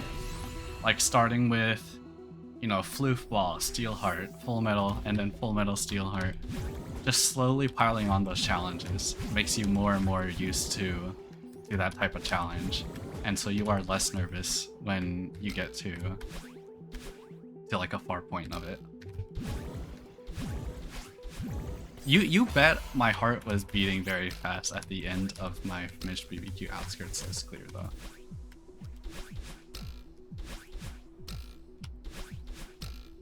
But you know, like if I were to do it again, I think the nerves would affect me less.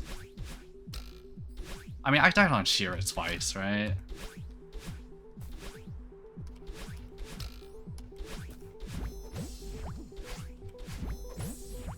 Dying on Shira 2 times and then getting a clear.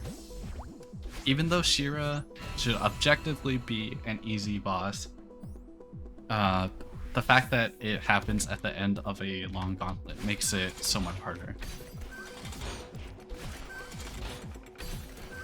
And so it still feels rewarding when you do manage to triumph over something like that.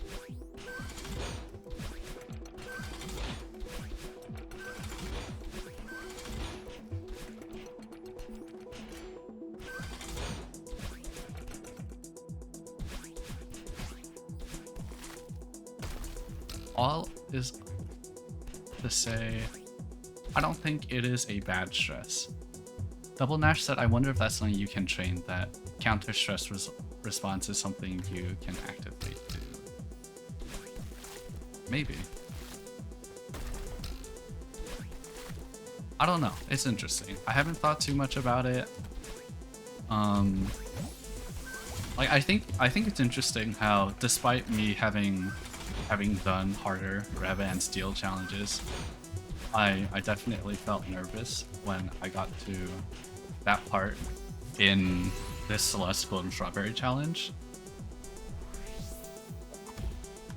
there probably is some type of transfer, like skill transfer when it comes to handling these stress. I don't want to keep calling it like stressful situations, but like, you know, like high stakes situations.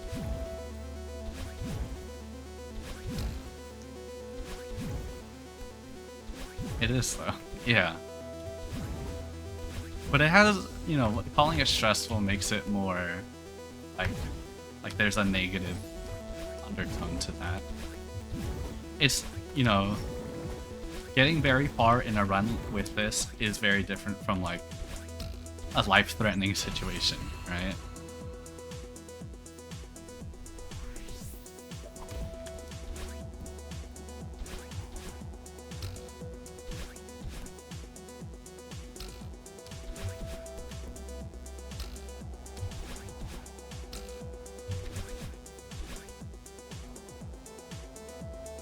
Okay. Yeah, stressful things could be both good and bad.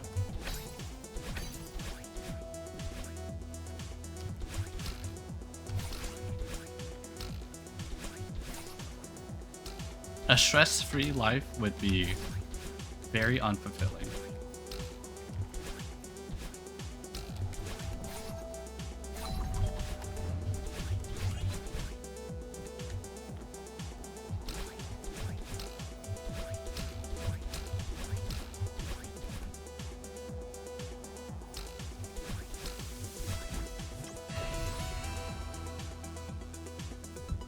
Am I a thrill seeker? Is this why I play these types of challenges?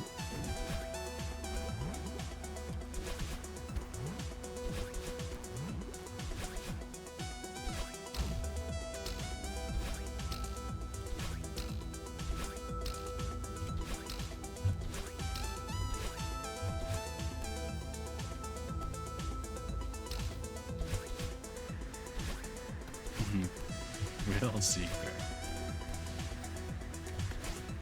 Is this why I must endlessly climb mountains, raising the stakes higher and higher, and chasing more and more difficult goals?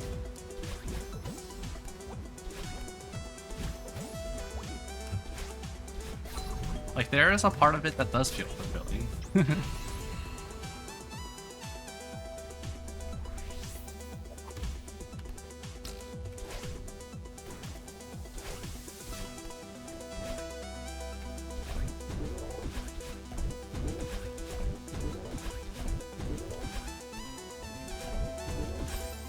Ow.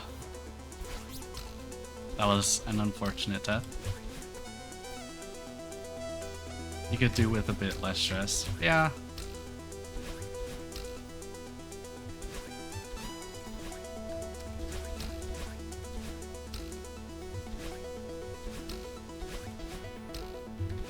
Like, stress when it comes to playing video games, that's like a very safe stress.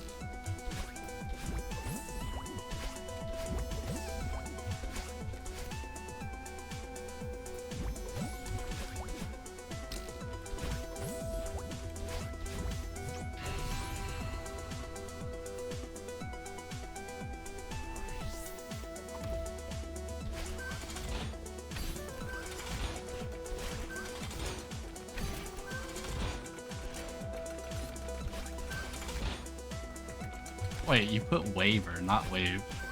Micro thrill waiver seeker. What? Funny.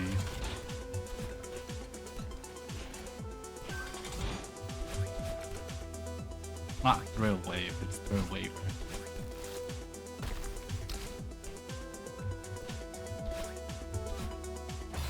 Ooh.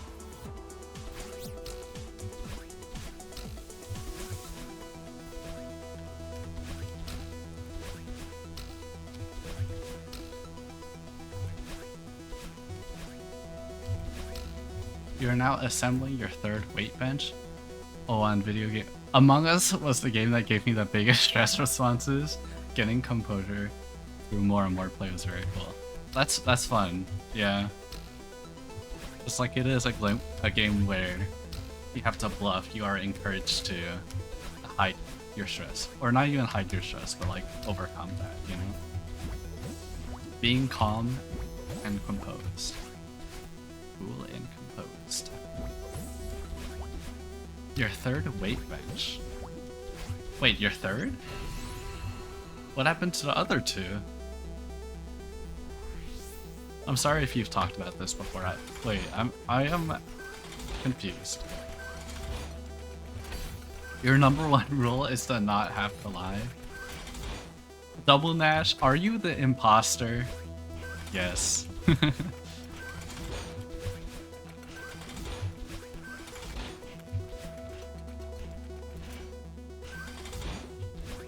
Why is that your number one rule?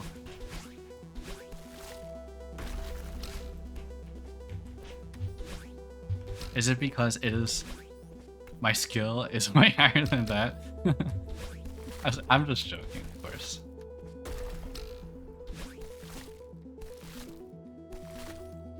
But I am curious to hear about why you say you have to not lie.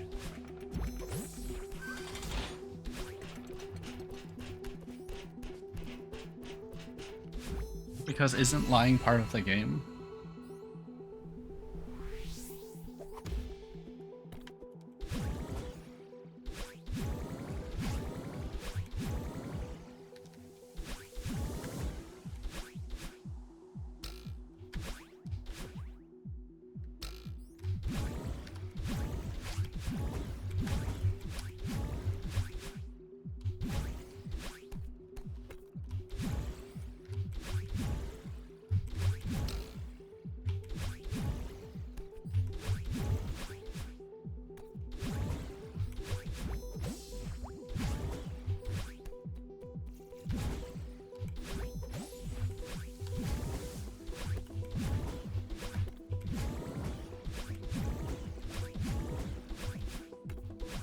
Because effective diplomacy in high-stress situations is what that game is very good at training. Okay, you know what? I'll continue. I'll respond to that after this attempt.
Okay, because effective diplomacy in high-stress situations is what that game is very good at training. It overlaps professionally. Lying is absolutely not part of the game. Telling the truth in a way to make the other perceive something incorrectly is.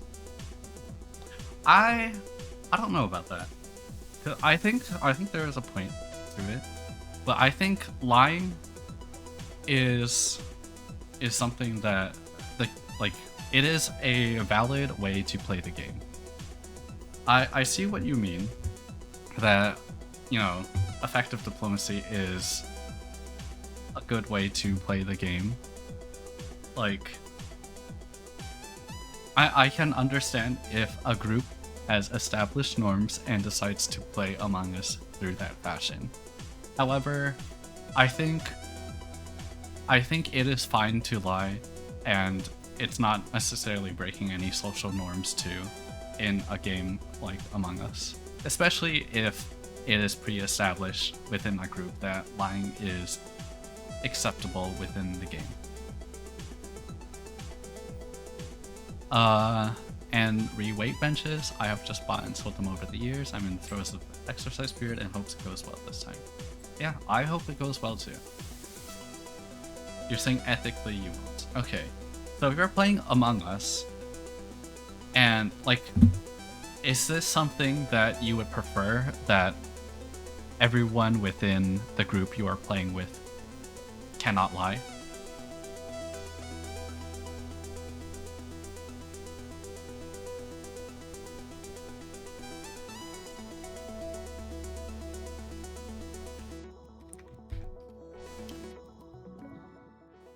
Like, house rules for games are fine. Creating guidelines that aren't aren't explicitly stated by the game, I think that is a fine way to play it.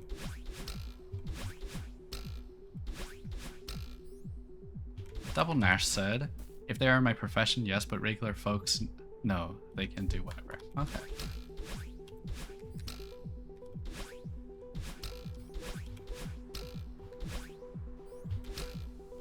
Mm.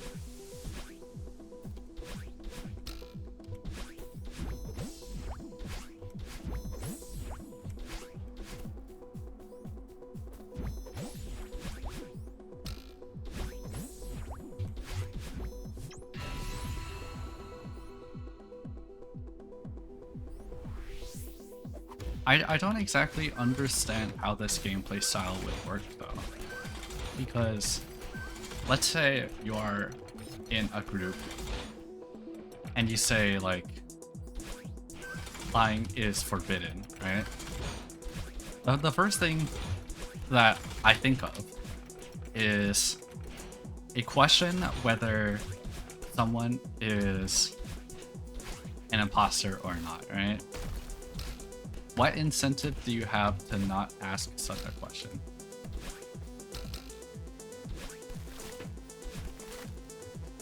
It's because,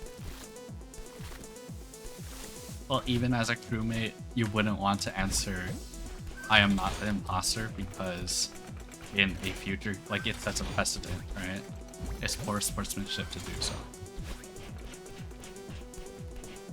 Well, I'm not even thinking about it in terms of sportsmanship. I'm thinking about it in terms of it as a game. It kind of gives me repeated prisoner's dilemma.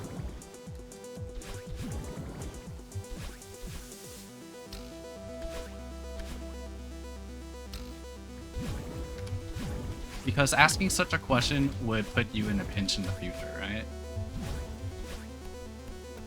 Like, if you set a precedent where you do answer the question, like let's say questions are a thing you can ask, right? And it is your choice whether to answer the question or to not answer the question, right? That is a choice that the player has.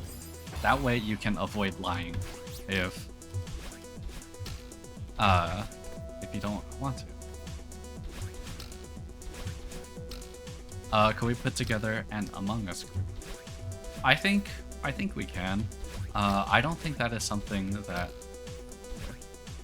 pleading the fourth is basically admitting fault. What is the fourth?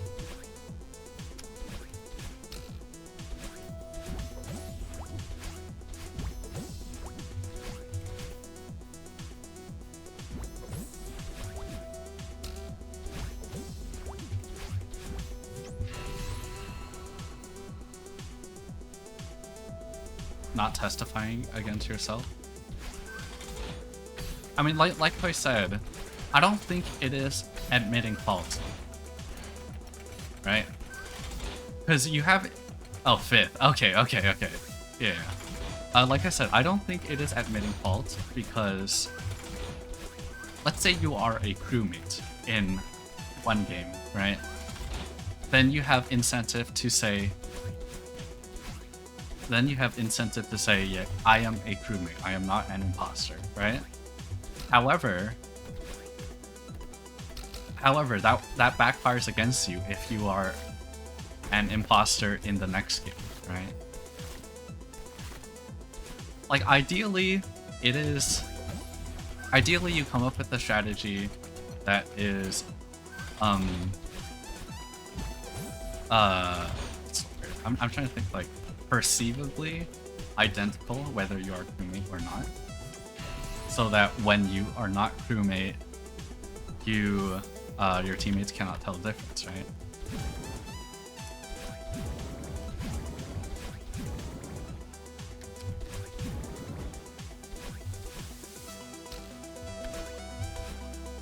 My crewmate behavior and your imposter behavior are near identical. Yes. So even as crewmate, you want to plead the fifth if someone asks you that type of question. So the end result is that type of question is ineffective against everyone because no one has purpose to answer it, right?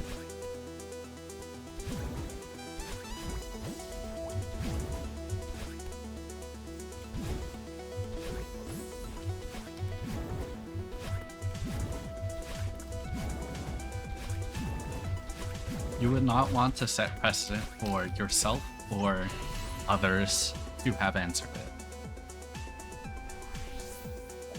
Like, it goes beyond sportsmanship.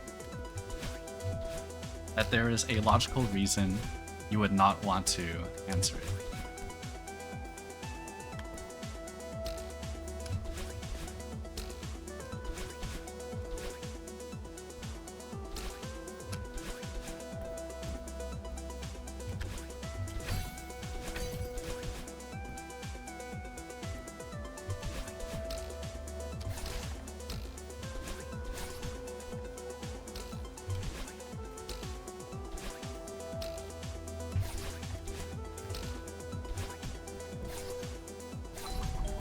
It's why saying I'm imposter is never good. Yes, that is just a terrible idea. Of course, it's a lot more obvious why something like that is... Something like that is not something you would want to say.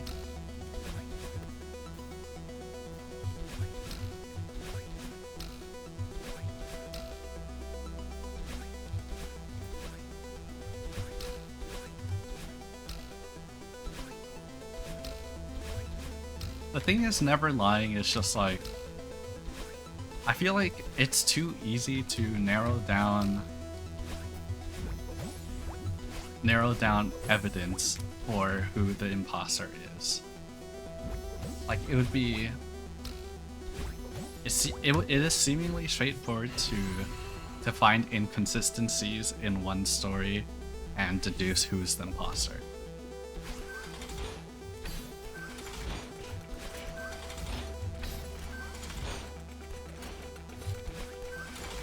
I think if people are giving alibis case by case, by the end it is like, you know, one person's gonna look more suspicious than the rest. I think you'd maybe.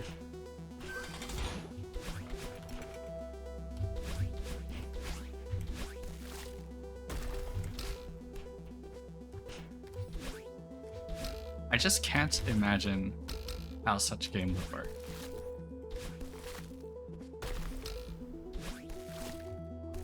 And maybe that is a bias in me having only played Among Us where lying is permitted.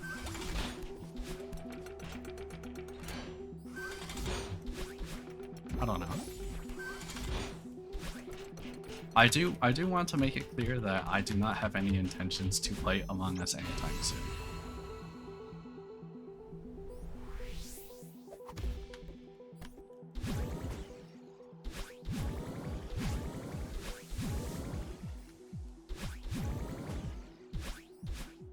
And that is not me being scared of you, it is just like there are a lot of other things I want to do.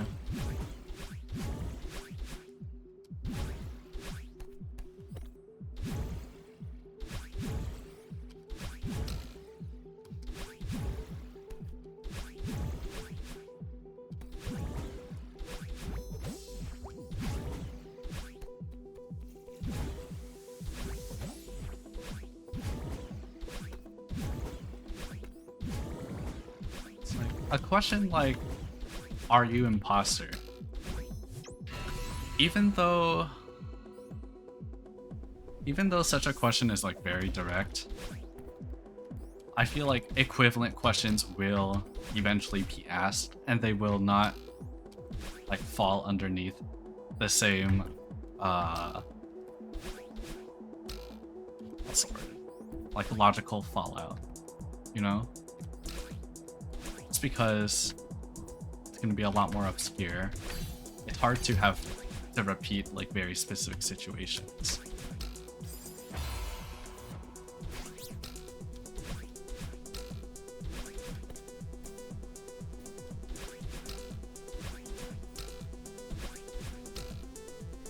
And I feel like the logical end result of such a game would be one where no one communicates.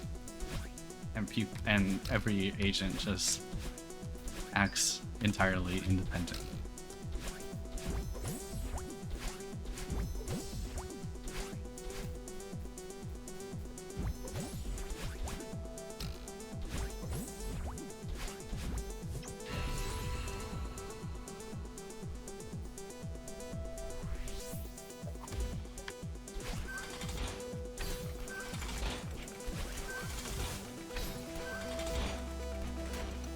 Collaboration and knowledge sharing. Yes. But the thing is, as an imposter, knowledge sharing will probably get you out of it.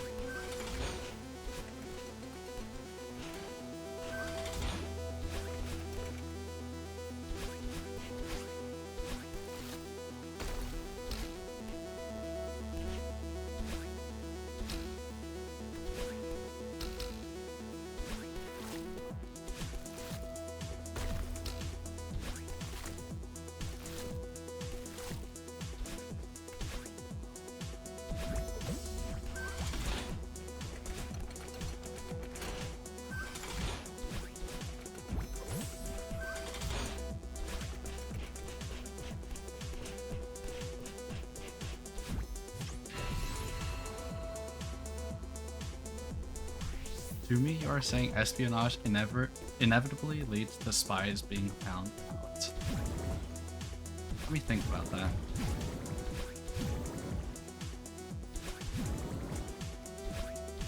I think there is a distinction to be made.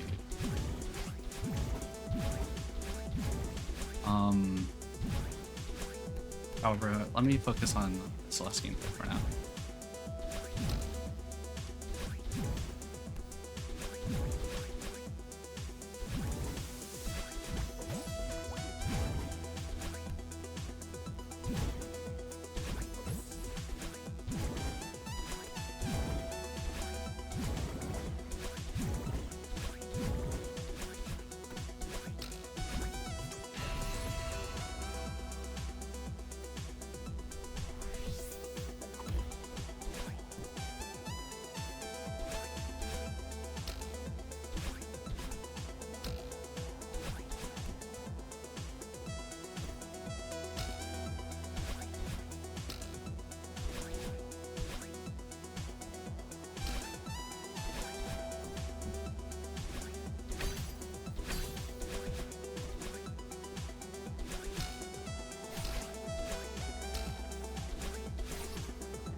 Okay. Um. So I think the difference between one of the main differences between real life spies and Among Us is the repeated aspect of it, right? Like in Among Us, it's game after game after game, and even though I'm saying, like, what I'm saying is the logical extreme of Among Us with these guidelines is that. Well, actually, no, that's a different thing. I think one of the biggest differences here is like the completeness of knowledge, right? How everyone is encouraged to give information as a crewmate, right? And if everyone gives a complete set of information, then the imposter should be found at least like by the end of the game, right? Like think about the situation where it's like there are 4 people left and 1 person dies, right? Like if people are playing optimally and they like pair up, then I just can't see how the imposter could win in that situation. Obviously, like real life spies aren't ever put in an extreme situation like this where like there's surveillance cameras everywhere, right? Here you have like group of two. Like what do you do in a situation like that if you are always telling the truth? Like, oh, I split up from the person I was coordinating with? Or does everyone just move independently? Because that's not in the best interest of the crewmates, right? Sorry, it may be hard to imagine this hypothetical situation. Use disasters and doors.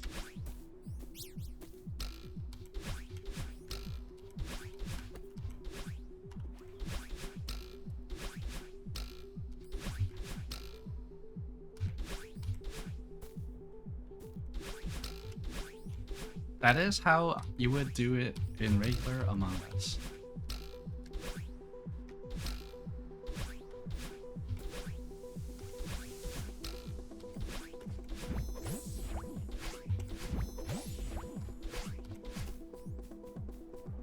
Force groups to be away from each other, use spacing and timing.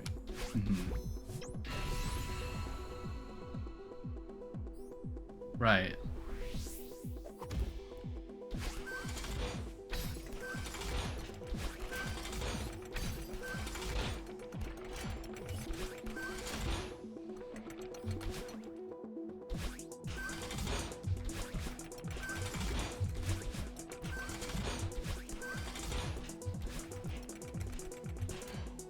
Yes, I think in a real case of people playing this, it is possible for the imposter to win.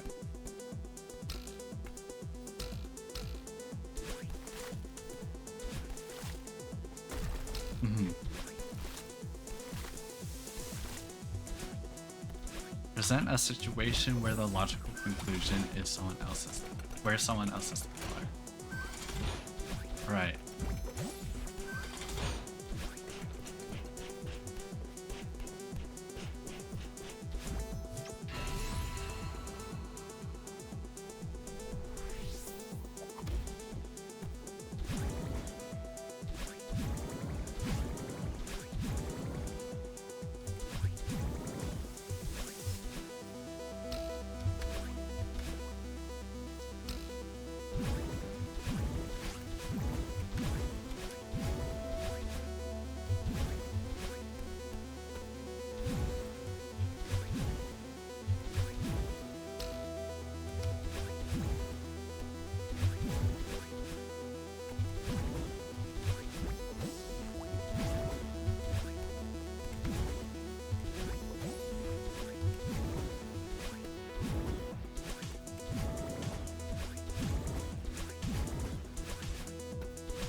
It is something to ponder about.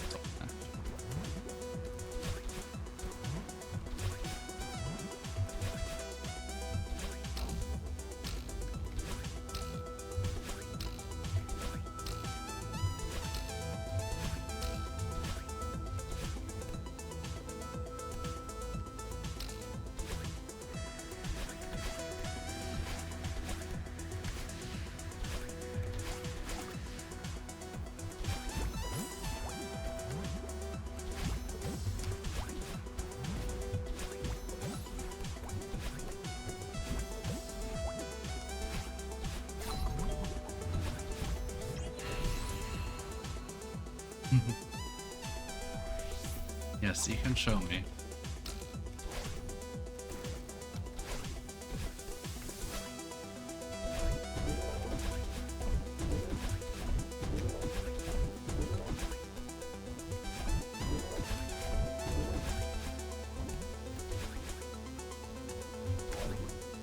However, real people do not play perfectly logically. I think it would be very hard to assemble a group of people who do play not just for the fun of the game, or like people who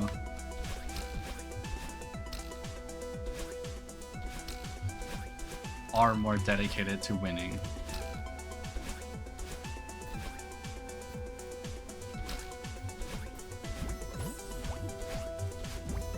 Than just a casual audience.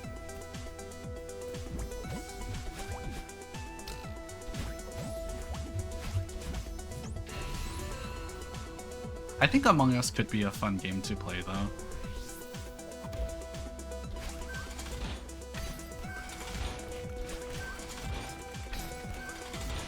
Like the hypothetical aside,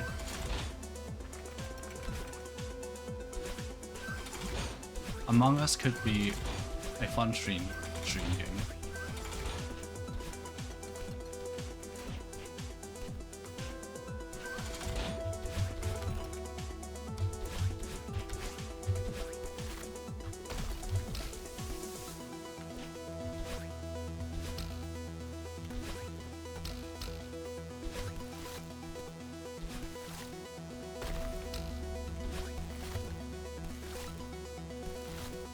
Lying is the easiest way to find an imposter? No, I don't think so.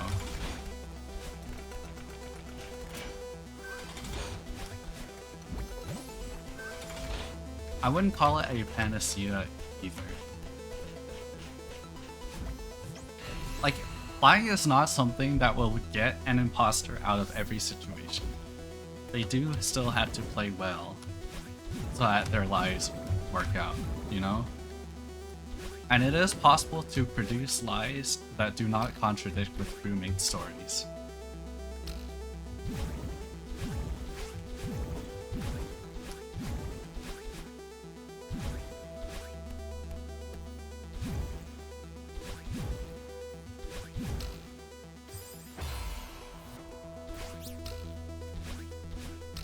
It is possible to affirm other people's narratives, even if the facts that you are using are not true. Like, you can be an imposter that corroborates with a crewmate's story. However, like, still contradict another person's story.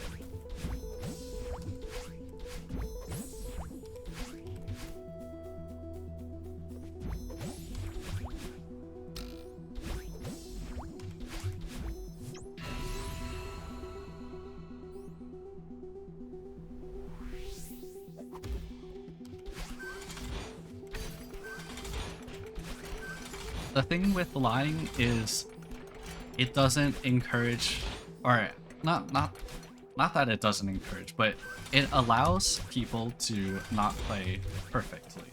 People will naturally misremember things, right? Or they may give false accounts.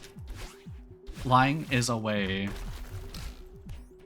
that like incorporates those systems into a more natural gameplay flow.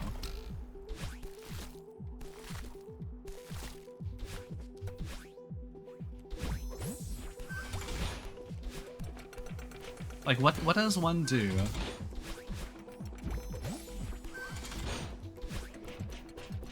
Okay, wait, hold on. What do you say? So, would you consider playing without lying to be the gold strawberry run? No, I don't think so. I think playing without lying is a very different type of game. It's like trying to beat Celeste without using a certain input control, you know?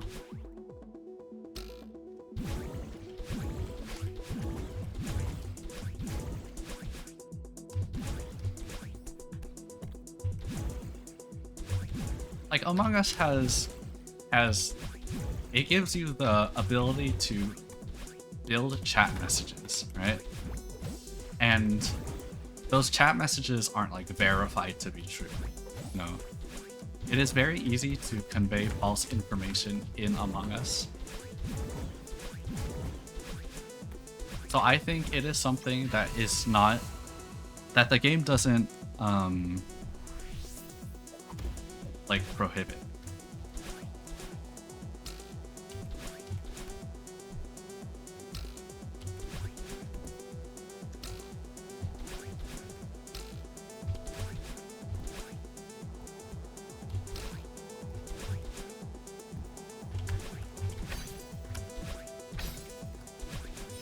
That was a really weird way to do that room. I should have held on to the wall. I was trying to.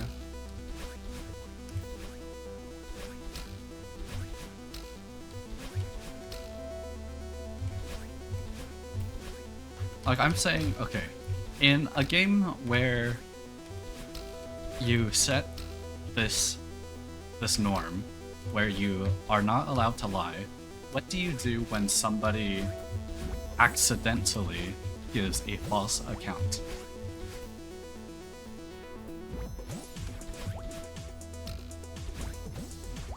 And then it's contradictory information, right? Like that ideally shouldn't exist. But I think something like that may be bound to happen at some point.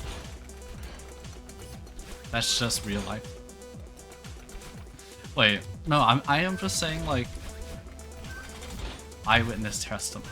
Okay, so it's not something that you think is necessarily a bad thing within this game of Among Us.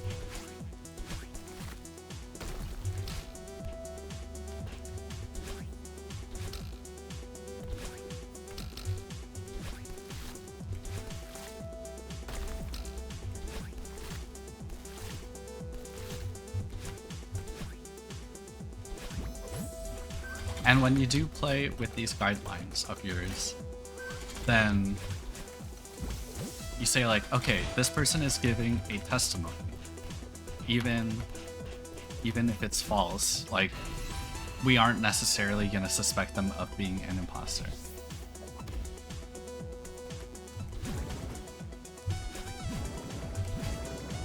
Okay, I see.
No one else seems to have Among Us opinions. Maybe not. That's fine. This is a Celeste stream.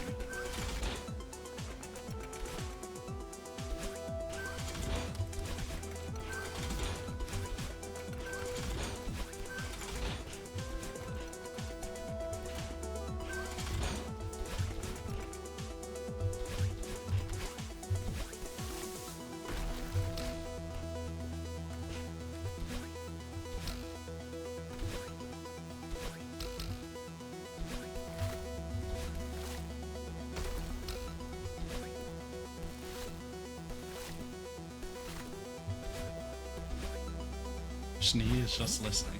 That's fine. A lot of people just like to listen.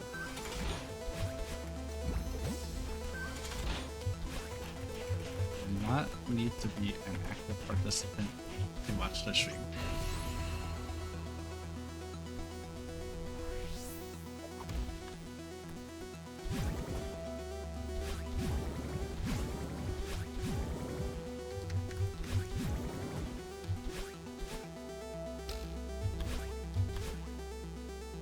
You played Among Us twice and it was terribly stressful.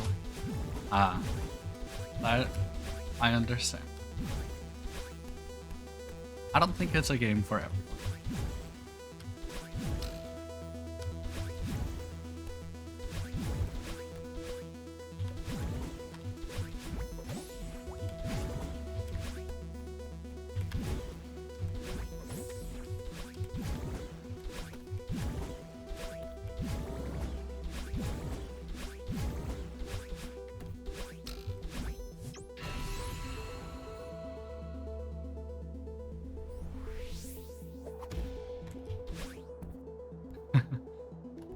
Right, I forgot that is the original context.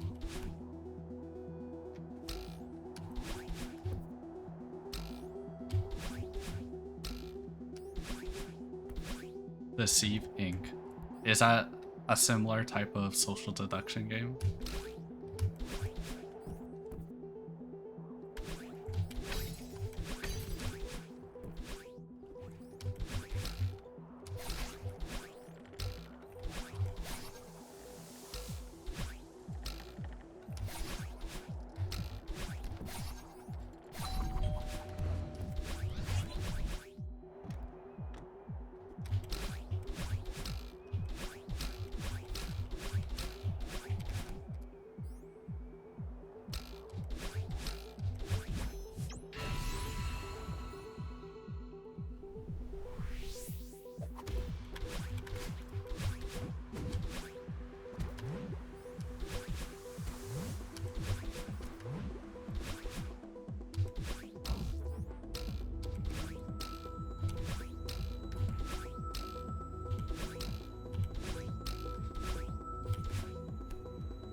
I wanted to dash up right there. Maybe I should just go back to my old strategy of dashing to the right twice. It is an extraction shooter where you are some sort of spy and disguises people in objects in attempt to steal a treasure while 15 other people... Oh, I think I've seen gameplay of this.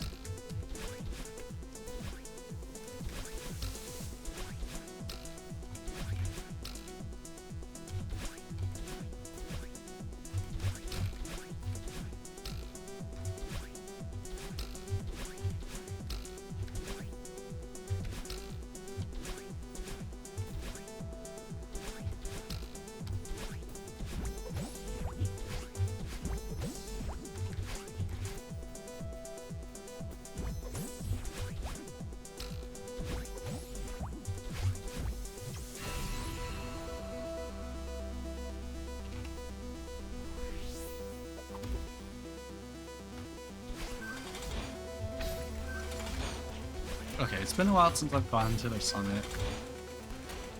let's just make this one that makes it all the way to the top, right?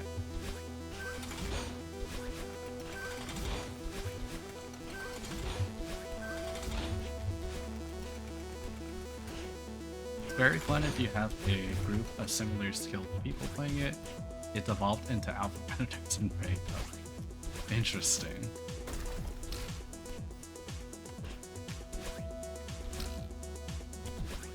Let's just make this the run, you know? I am gonna will this to be the one where I get the golden strawberry.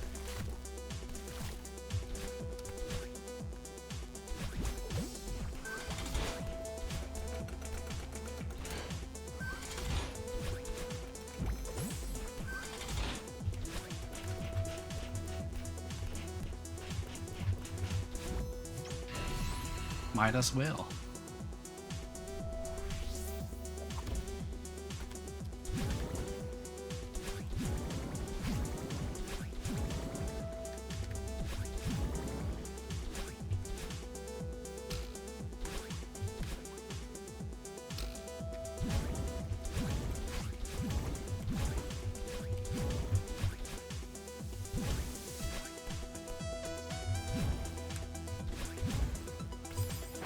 Okay, you know, let me take a short bath.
Hello, I'm back.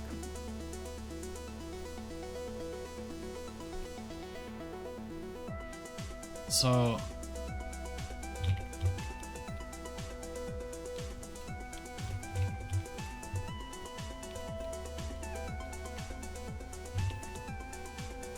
okay, here is the plan.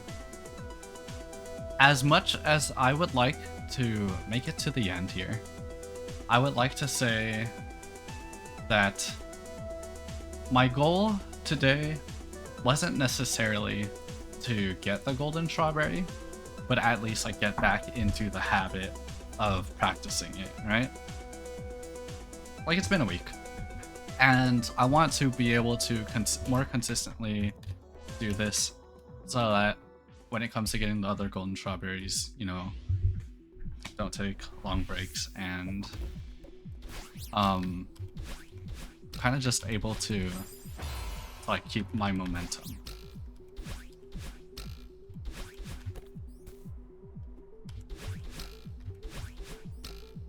And I don't want to burn myself out, so I'm going to set a limit of when this stream hits 4 hours, I will stop doing this, okay? Momentum does matter, yes. So when the stream hits the 4 hour mark, I am going to stop playing Celeste because I think what's more important is my consistency rather than, you know, going for the golden strawberry. As much as I would like to get this golden strawberry today, you know, I can always get it another time. I think kind of like, I think more importantly, I should try to be consistent. See, I thought you were gonna go show Minecraft. I could just go show Minecraft. You know what? What time is it right now? 3. Okay, it's almost been 3 hours, 30 minutes. Maybe I should just show Minecraft so the stream doesn't go longer than I intend to. How about that? I hope you guys would be fine with that. Sorry to disappoint. No golden strawberry today.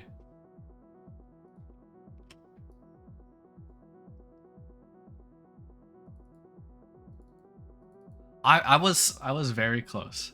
I'm very interesting in the world. Wait, what? What are you talking about?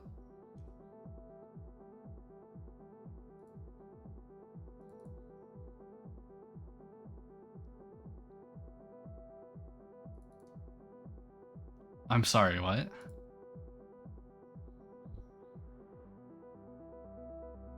Double Nash, I do not exactly understand what you are saying.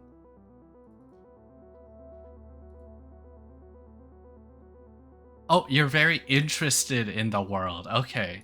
I don't know why. I was like, yeah, I'm very interested or interesting in the world. Did like what? Okay, how do I switch my stream to Minecraft? So I think I've talked about this before. My Minecraft server is something I personally host, right? I only invite close friends to it, right? So it's not completely single player. Close friends can hop on and like join to. Wait, here, let me just close Celeste, right? Close friends can hop on and help me with some projects from time to time, but it's not something I plan to like open to a bigger group of people, right? So let me figure out game capture. I'll show you the creative world first, okay? So for this, for my Minecraft playthroughs, I like having both a survival and a creative world. And when I want to, I build in creative mode and then move my builds over to survival afterwards. How? Okay, this is a bit weird because my Minecraft window is slightly larger than the aspect ratio of the stream. All right, we're just gonna have to deal with this. Sorry, the mini map's cut off, right? So right now, this is my creative world where I test builds and stuff. This is like a build I've been working on recently. So if you've played Minecraft before, like a survival multiplayer, this Celeste looks funny. Hey, Sanctuary. Oh shoot, yeah. Let me update the stream info. And I am not playing Celeste right now. I'm just gonna show off the Minecraft world for a bit and then stop streaming for today.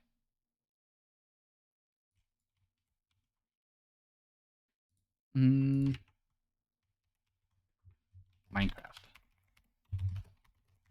Showing off personal Minecraft world. Okay. And I am... Oh, dude, do I need to update my YouTube stream title too? Nah, no one's watching on YouTube. It's fine. So, yeah. If you played Minecraft, survival Minecraft before, you might be familiar with the concept of nether highways and nether hub. So like this is the nether hub I have designed here. You know, we got the northeast, southwest highways here. And then up here, it's supposedly open to the nether roof. This is where I'm gonna have piston bolts set up, right? And so on the nether roof, I wanted to decorate my nether hub with these statues here. These are work in progress, so here, let me increase my fly speed. So I plan to have 7 different statues here, and it's a bit unoriginal, but I'm just gonna name them after the sins. So this one here is Pride, and over here this is Sloth. Of course, you can tell this one's still work in progress. The wings are currently very geometric. Yeah.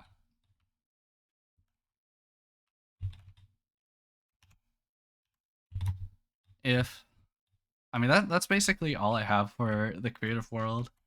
I don't really have many other things to show off in creative.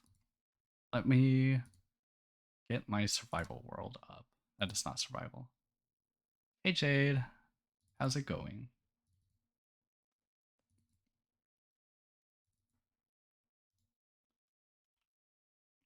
Yeah. Uh by the way, these things, they're not like imported 3D models. They're built by hand. And the reference I used is a little sketch I made in MS Paint. I could pull it up so I can show you guys like my process more. Very fancy, yes.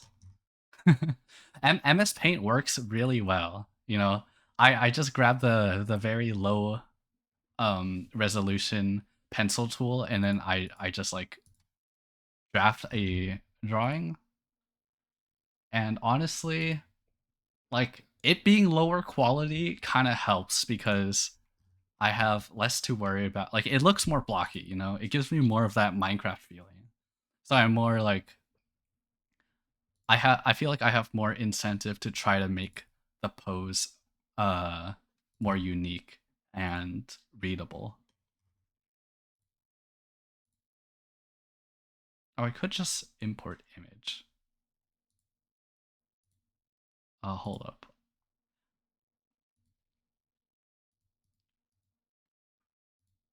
You know, maybe I'll just capture MS Paint so I can like fly like move it around. There we go. So you see, this is my MS Paint, right? I'll put it like here. And if can I pull up?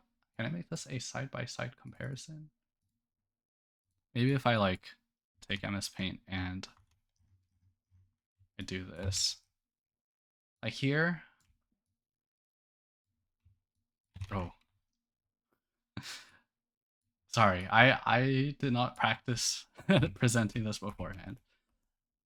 So I don't know if you can see it. This one here is meant to be the same as this drawing here.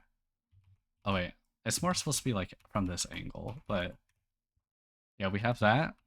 And then over here, I am using distant horizons. That's why it looked a bit weird when I moved over. And here, this is the pride drawing, and this is the corresponding statue translated like this. It does look a bit different. I make some tweaks when I port it over to Minecraft. I tried my best for the wings. However, you know,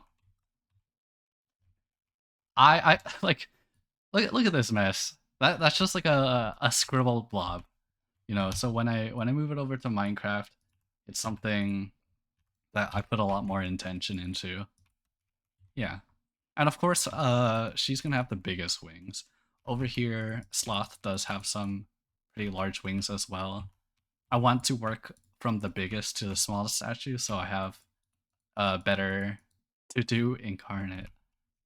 Toto? Sorry, what? Um, yeah, I wanted to be able to like test them in the space, you know, because I don't want to like adjust this. You know how much work it was to get this heptagon? Like, it was a bit annoying. To the wing MS Paint thing. Ah, exactly. Okay, let me see if I can pull up my survival world now. I don't know what exactly I want to show off in the survival world. There's not many like completed builds.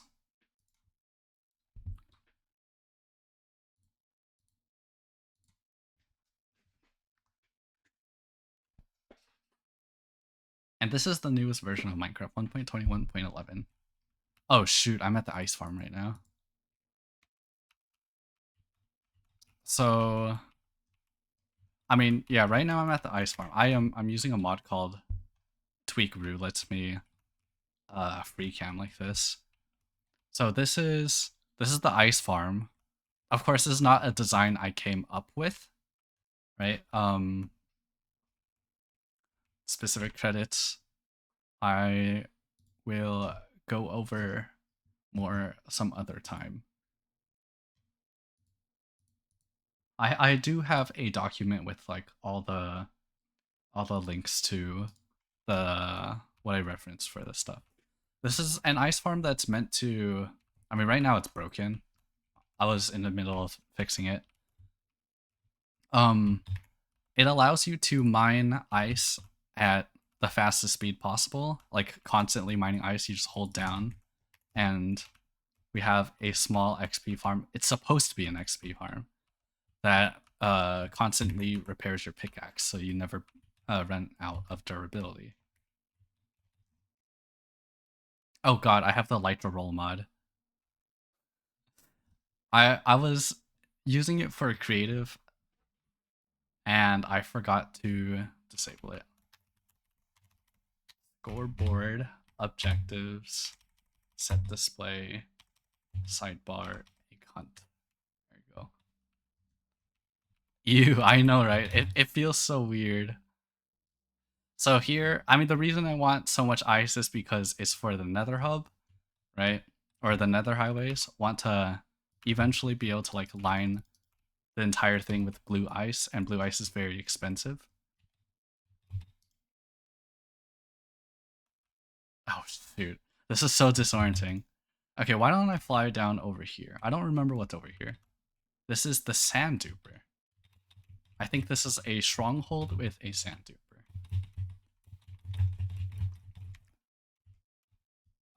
So this is a personal thing. I I am fine with sand duplication as a glitch to use because sand in Minecraft is a resource that is not very renewable. There's no easy way to get sand unless you deface the landscape on an incredibly large scale, or just you know, trade wandering traders, which take an extremely long time to show up, and it's not gonna guarantee that you can get sand. And then yeah, so this is sand duper, produces sand. I think this one's from ENX04. And you can see like the sand here. It's also, I mean, if I dig past here, you can see this is also like the obsidian farm, using the end obsidian platform to produce obsidian. I don't know why there's a bat here. There's not much in the end to show. Oh shoot, the end flashes. You know, before having an obsidian farm, we would spend a lot of time mining obsidian here, which is why we have a haste beacon. And do we ever respawn the dragon? Oh no, you can see like this obsidian pillar has a decent bite taken out of it. So that's the pillar we're mining for obsidian. That's how we have so many ender chests. Okay, this should. Oh shoot. Oh right, I was using a bed to sleep at the ice farm. So over here, this is like the main base. Oh yeah, Jay, do you want to call? We can call if you want. Are you in a Discord server? Not. I know this is not very well decorated. I do have a decoration plan for this. I just haven't gone around to it. This is the trading hall where you can buy enchantments. Of course, not every enchantment is is accessible here, but all the important ones are here. So like respiration, if my helmet ever breaks or I want a new helmet, respiration right there. Protection 4, curse of vanishing for whatever reason. Mending, very important. You can see the librarian is mastered. This is all the way more sustainable than anything I did. Oh yeah, this is the type of gameplay I do. I like building farms so that I can eventually build large builds. Over here is a sniffer farm built by Jade. The sniffers kind of just have this pen, and they occasionally dig up seeds. and we have a hopper minecart going around underneath, and it drops off any items. Like, let me just, for example, toss some pitcher pods here. You can see when the hopper minecart comes up, it's gonna stop here and unload.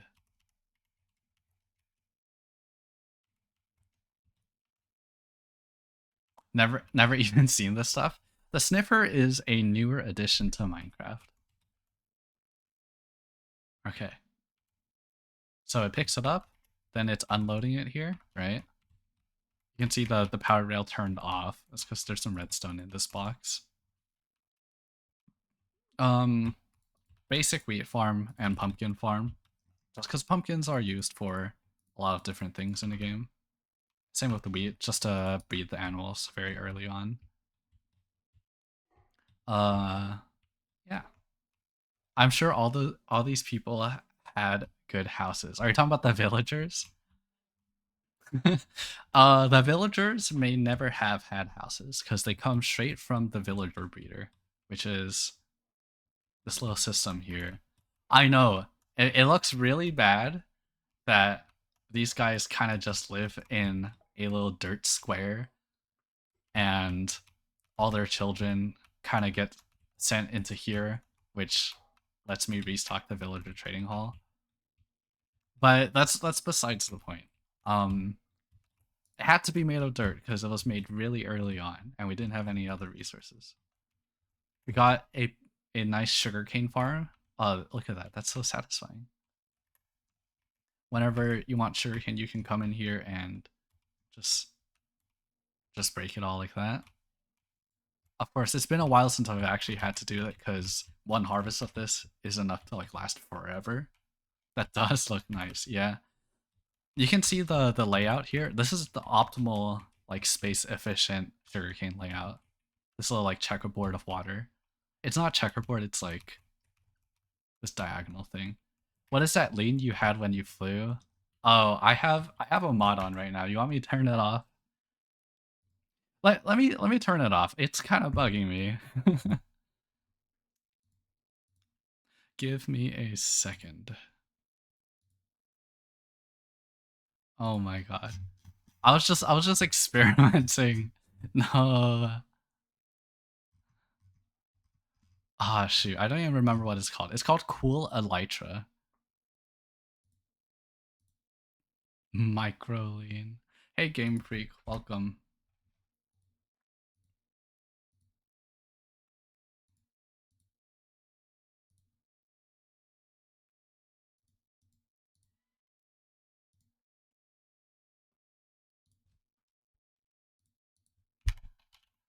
Let me also close my creative server because I forgot to do that earlier. Okay. So, back on the Minecraft world. Let me sleep.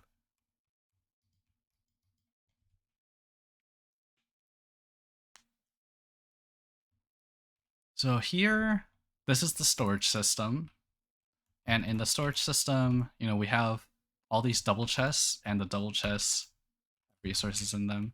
So like if I ever want ores, I open this box, and there's whatever we need is usually here. If not, we're gonna build a farm for it. What the heck is this? Concrete stained glass, I think is what this is supposed to be. There's not enough letters on these signs to like actually write it out. So it's just this amalgamation of letters. But yeah, you can see like a lot of times there are shulker boxes of materials. Like here in here in this chest, we have like a ton of coal blocks in the shulker box. That's for decoration purposes. A whole shulker box of gold blocks. A bunch of stuff from netherite mining. Over here we got cobblestone. And this is a lot of resources. Sometimes there is too much to put in these chests, especially like when it comes to chests that cover a wider category of things like farming, right?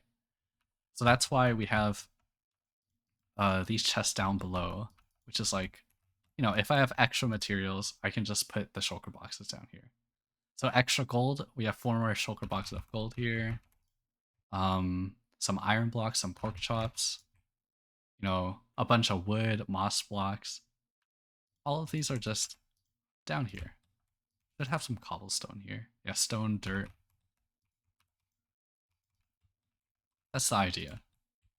Over here we have a bunch of furnaces. This is like a stasis chamber. So if I ever want to teleport myself, or like, if I ever want a quick way to teleport home and someone else is by this location, they can just flick the trapdoor down and that will pull my pearl. This is a dripstone farm. It's work in progress. This is just temporary so we can farm more pointed dripstone. Let me fly over here. So this is like a larger series of things. Over here, this is like a general tree farm.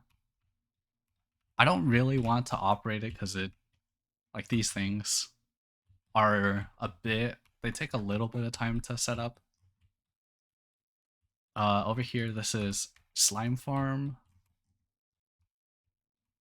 You can see like a lot of these don't have much effort put into their decoration at the current moment. This here is a stone farm. I can at least demonstrate this. This is easy. You flick the lever here, and then you kind of just like hold down.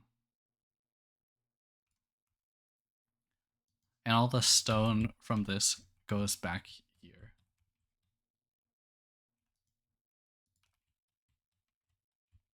Okay. Oh, wait, I never put water here? There we go. I'm gonna fly over here. This is the most recent project, which is the cactus farm. You can tell I used some flying machines to clear out this area. And then we have a lot of cactus. Yeah. The way, the cactus farm works by, I don't know if I can just turn it on. So when you turn it on,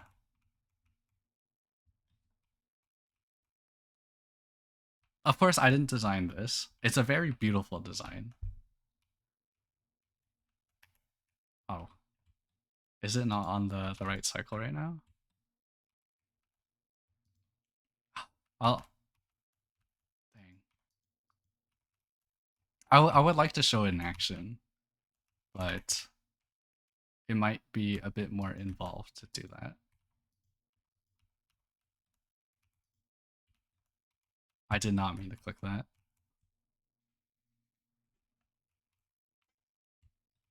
Well, the idea is hopper minecarts are placed on these rails. They fall through, they land on these flying machines, and then these flying machines are kind of like razor blades. They they skim the top of the cactuses. Cacti? And at the end, it drops the hopper minecarts here, and they get collected in these chests here. It's a very temporary storage system. And only like 1/9 of the flying machines run at a given time. But you can see it produces enough cactus for me to not really worry about green dye.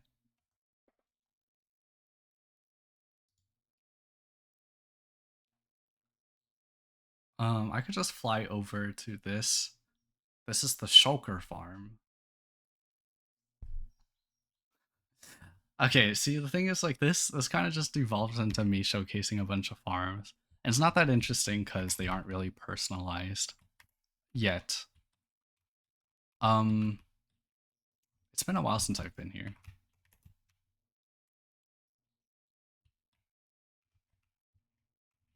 Micro farm. Yeah. Which is why, I think showcasing the creative world was necessary.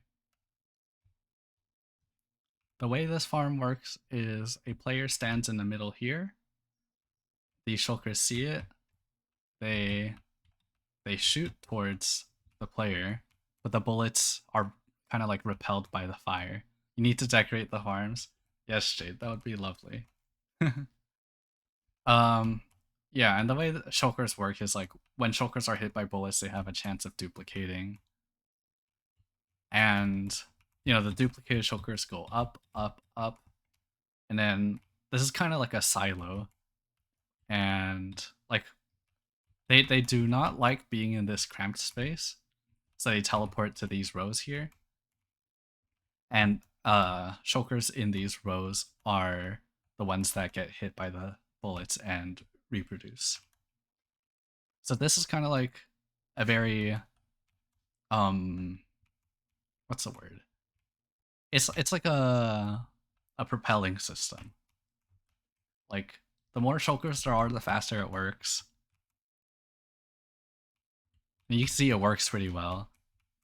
It's very low risk. Like the chances of a shulker dying out and like killing off the farm are very low.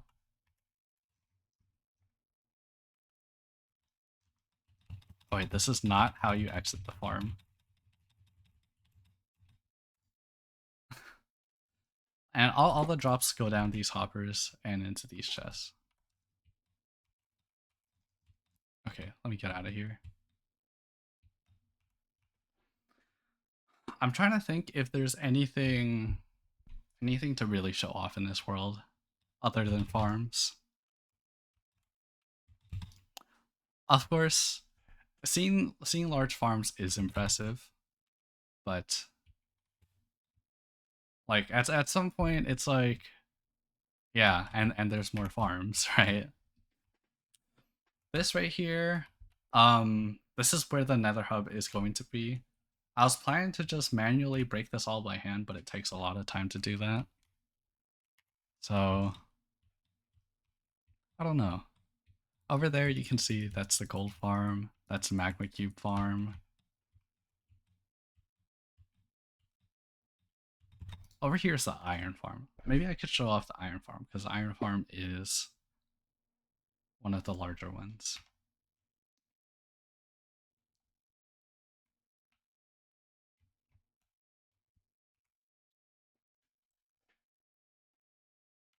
Oh, I got pushed out.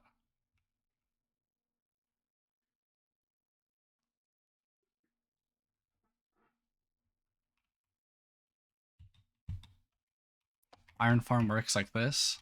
It's a bunch of layers of nether portals. These villagers get scared, and by a crossbowless pillager when the farm is on. And yeah, it's like on a timer. So when they're scared, the iron golems spawn and come through the nether portal instantly.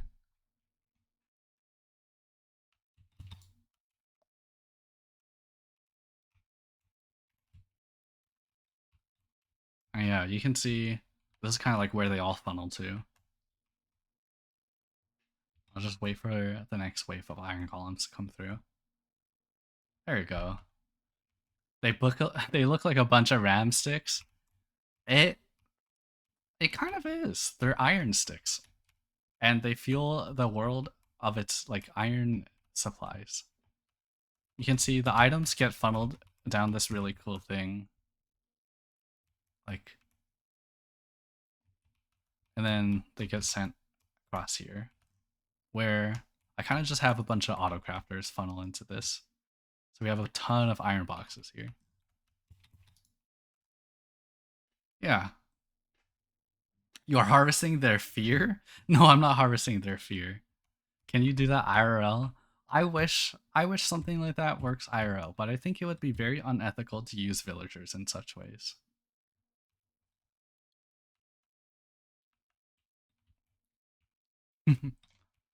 Okay. I think that is enough of a preface for Minecraft World. Right now, I'm more focused on designing the Nether Hub. Oh, you know what I could do? I could show off the Nether Highway designs. Yeah, like what I want to do first is design all the things in creative mode so I can build them here in survival. I guess over here, um, we have a little bit of a decorated the nether. Over here we have a bit of a decorated nether highway for the Guardian farm. It's incomplete because we don't have the resources for it. But when this is done, like you can kind of like imagine all the highways on in the system are meant to be decorated, kind of like personalized to what it leads to. And so like if I go through here, you can see there's gonna be an ocean monument.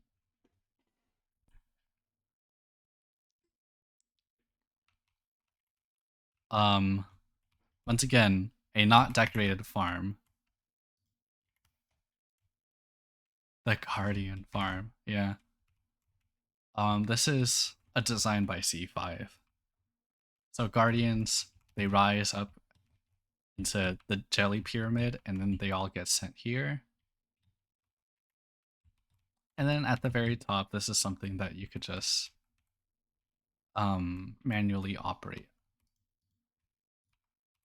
You're meant to stand in the lava to kind of like negate the damage. And then all the drops of the Guardians go here into this water stream and into the sorting system. It's also like a very efficient XP farm. There you go. My stuff is all repaired. Double Nash says, "Do you think you missed calling your designing factories?" Wait, what do you mean?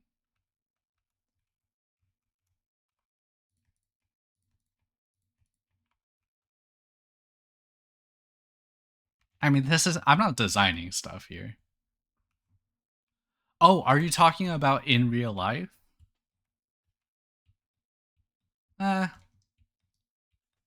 I don't like being responsible for designing factories in real life. That sounds that sounds like too much responsibility for someone who just likes having fun doing it. You know, I don't want to worry about safety protocols or whatnot. I do play a lot of factory games, like Factorio. Um, yeah. So I still have a lot of fun doing things like that. I love the logistics behind it. You'd fit right in. I don't think it is. I don't think it is my thing. Okay, let me exit the nether.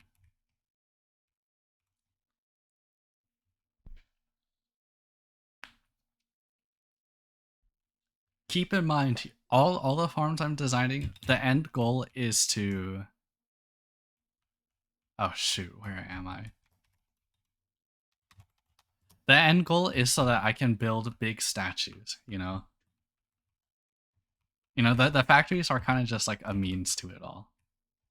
So here we have the nether highways. So this is what they will look like when they are finished.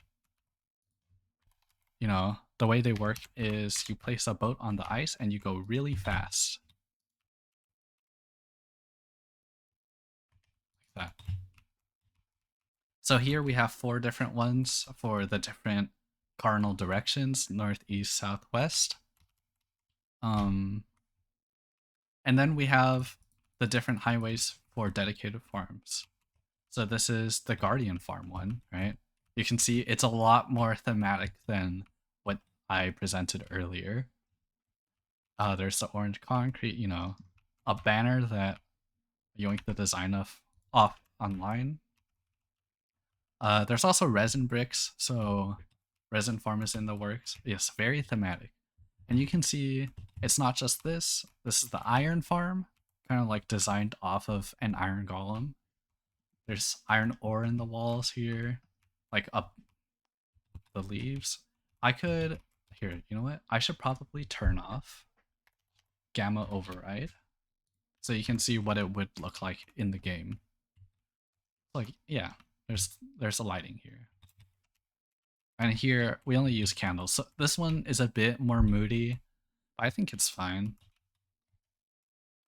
Here, this is supposed to be the portal to the sand duper, which, you know, also doubles as our end portal. Love the candles. Thank you. Over here, this is the one for the ice farm. Kind of like, I like using this terracotta to kind of like get that. You know, doesn't it just feel like this geometric pattern feels very snowflakey?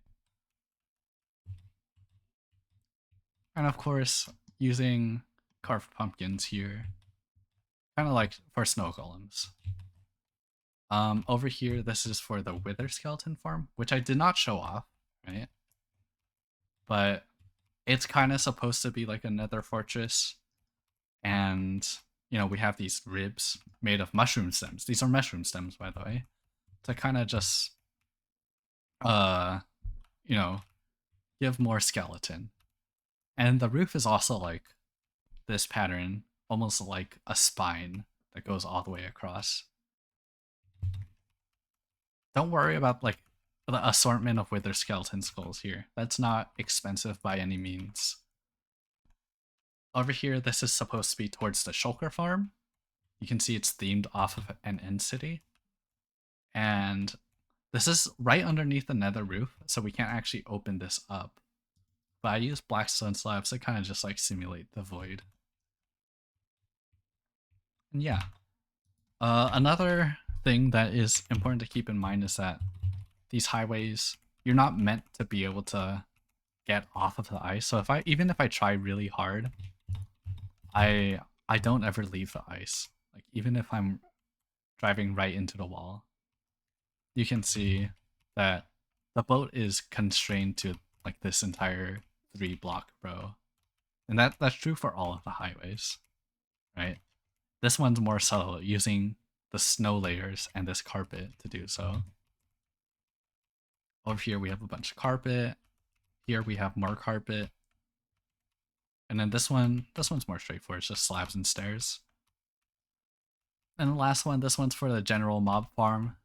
It's kind of like meant to be a dungeon. Yeah. So that's all the decoration we have planned. You can see I have a ton more spaces because, you know, there's going to be a lot more locations than just these. That about does it for showcasing the Minecraft server.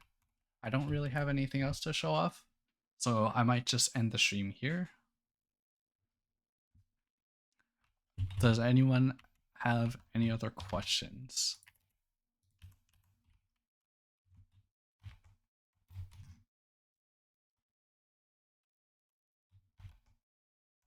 Very impressive efforts. Thank you, Double Nash. I'll get back to working on this when the stream is over. Yeah.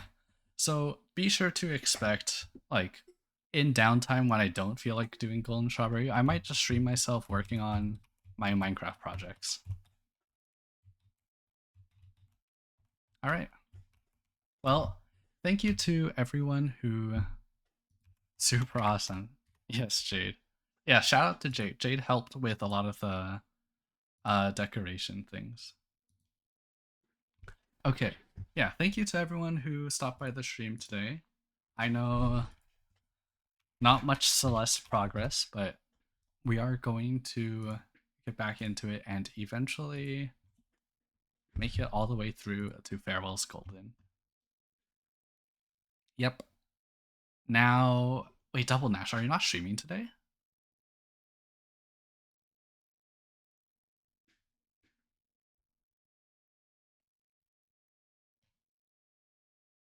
I just looked at the time. I did not realize it was past. Okay. Does anyone have someone they want me to raid? If not, I will pick one out from the Celeste. Actually, let's see Rabbit and Steel. Rabbit and Steel. Who's streaming Rabbit and Steel? Raid Microwave Bunny? Maybe not. Thank you for stream. No problem. Thank you for watching. We are going to raid Cometa Flare. Seems like a group of people playing.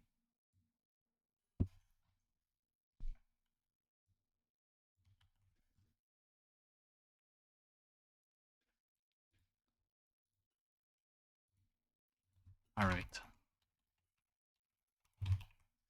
I am going to be off doing my own thing now. Totally not working on my Minecraft projects. Bye bye.